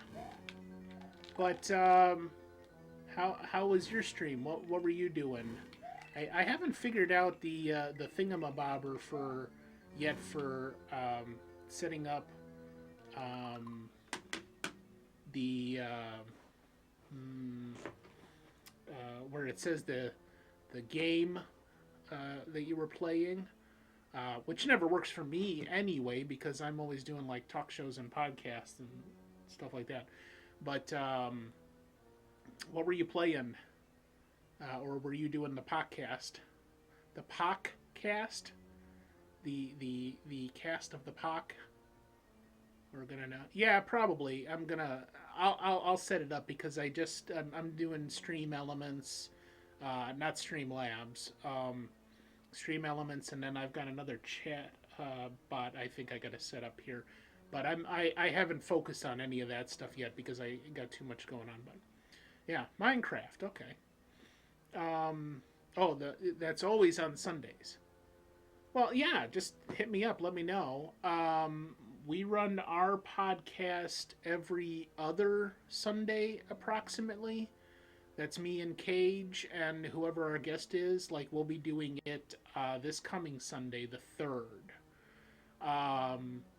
But we're going to be done with season 1 of our podcast the first weekend in June. And then, of course, it's not every Sunday either. We do every other Sunday, or sometimes every 3rd Sunday. So if it fits in, just let me know. I'd love to come on.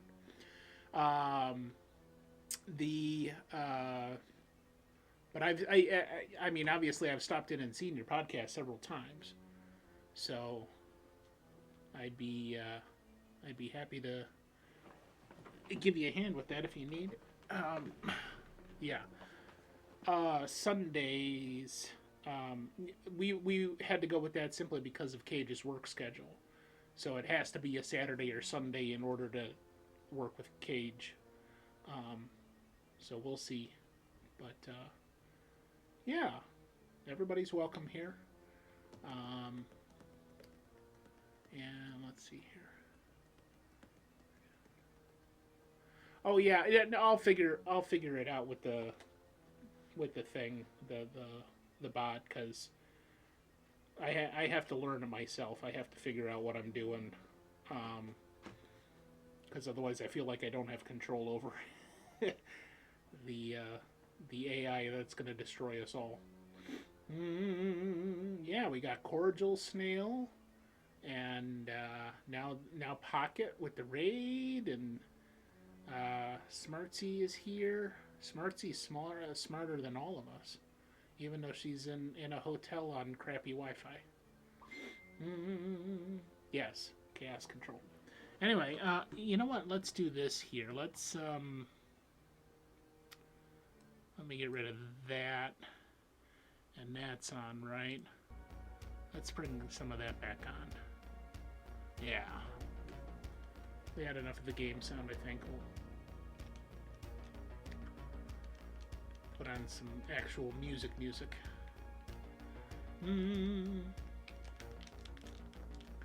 Do. You're trying to tell me how to play? by calling me a Sunday? When is there two mushroom guy? Toadstool, is that his name? That's weird. I've seen a couple of weird glitches with this thing. Because I normally would play it on the regular NES cartridge, not the SNES All-Stars. Shroom! Shroom. There always has been two times. No, you're fucking with me, man. Bye. Peace. Okay, now where is the thing here? I think it's in this one here, right? Is that right? Hey, I remembered. How do you like that? Them apples, them oranges. How do you like them mushrooms? Radish, potentially some celery and cauliflower, at least a broccoli or two, you know. How do you like them apples? Aw, man. That's real crappy there, man. Isn't there a thingy here somewhere? I'm just jumping randomly. I'm not actually gonna hit anything. I thought there was a thingy there. Aw, man. Okay. Nope. Big hop. Nope, not gonna do it. That's fine. We'll just do this over here. Hammer Brothers. Well, that's fantastic.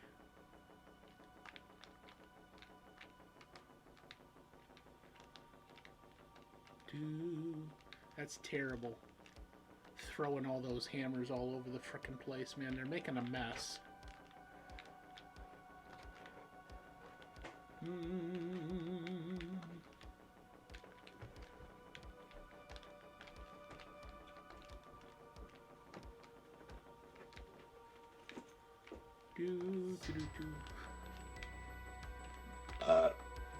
Thank you. I can't say you never gave me anything. Go charge your phone.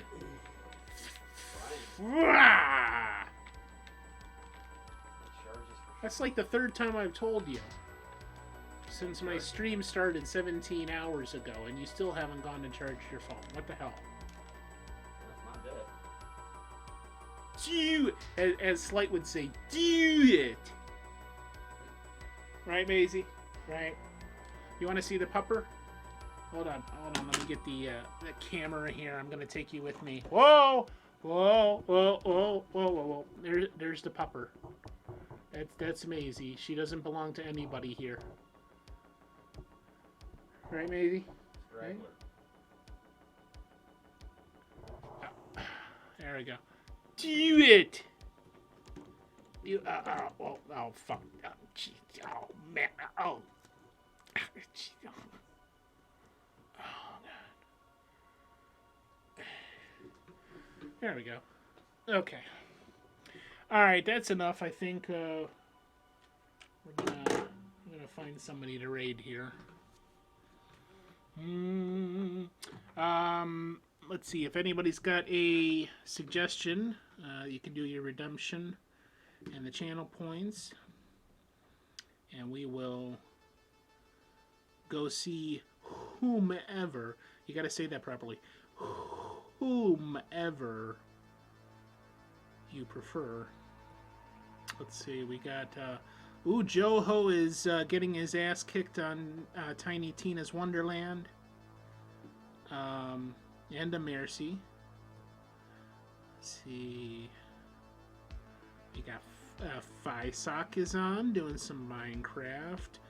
Rob doing the Tetris 99. Trouser doing Elden Ring.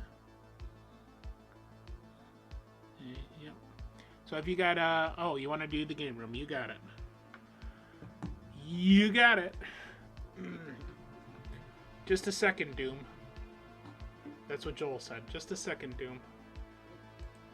Alright, coming attractions on the EBC channel this Monday night, as long as my jury duty, which was delayed until this coming Monday doesn't interfere with it.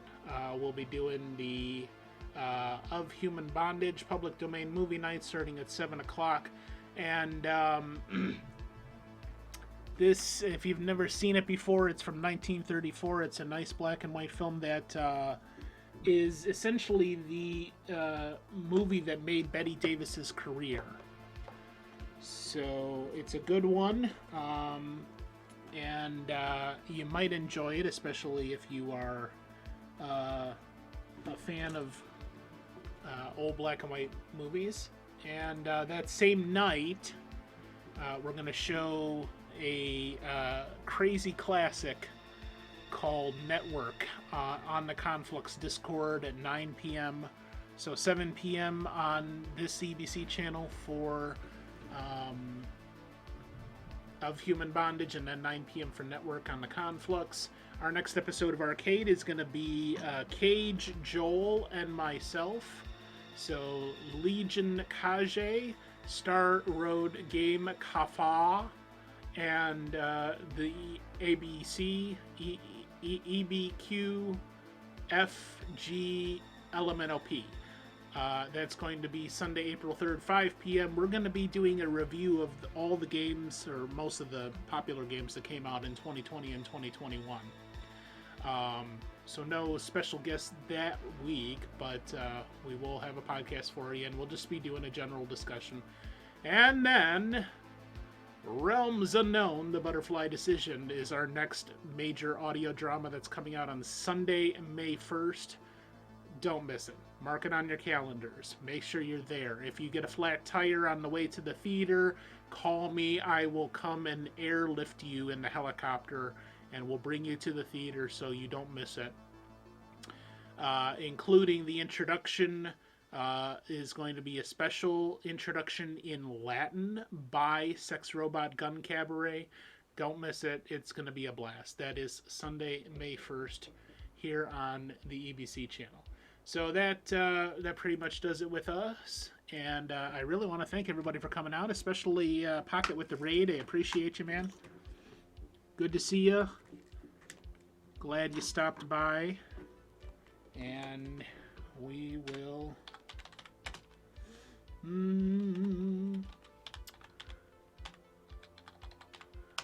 we will have fun. Wait a minute. Oh, there it goes. Okay, raid in the game room. As Slight would say, shh. Everybody prepare for a raid. Thank you. Don't forget to tip your waitress on the way out.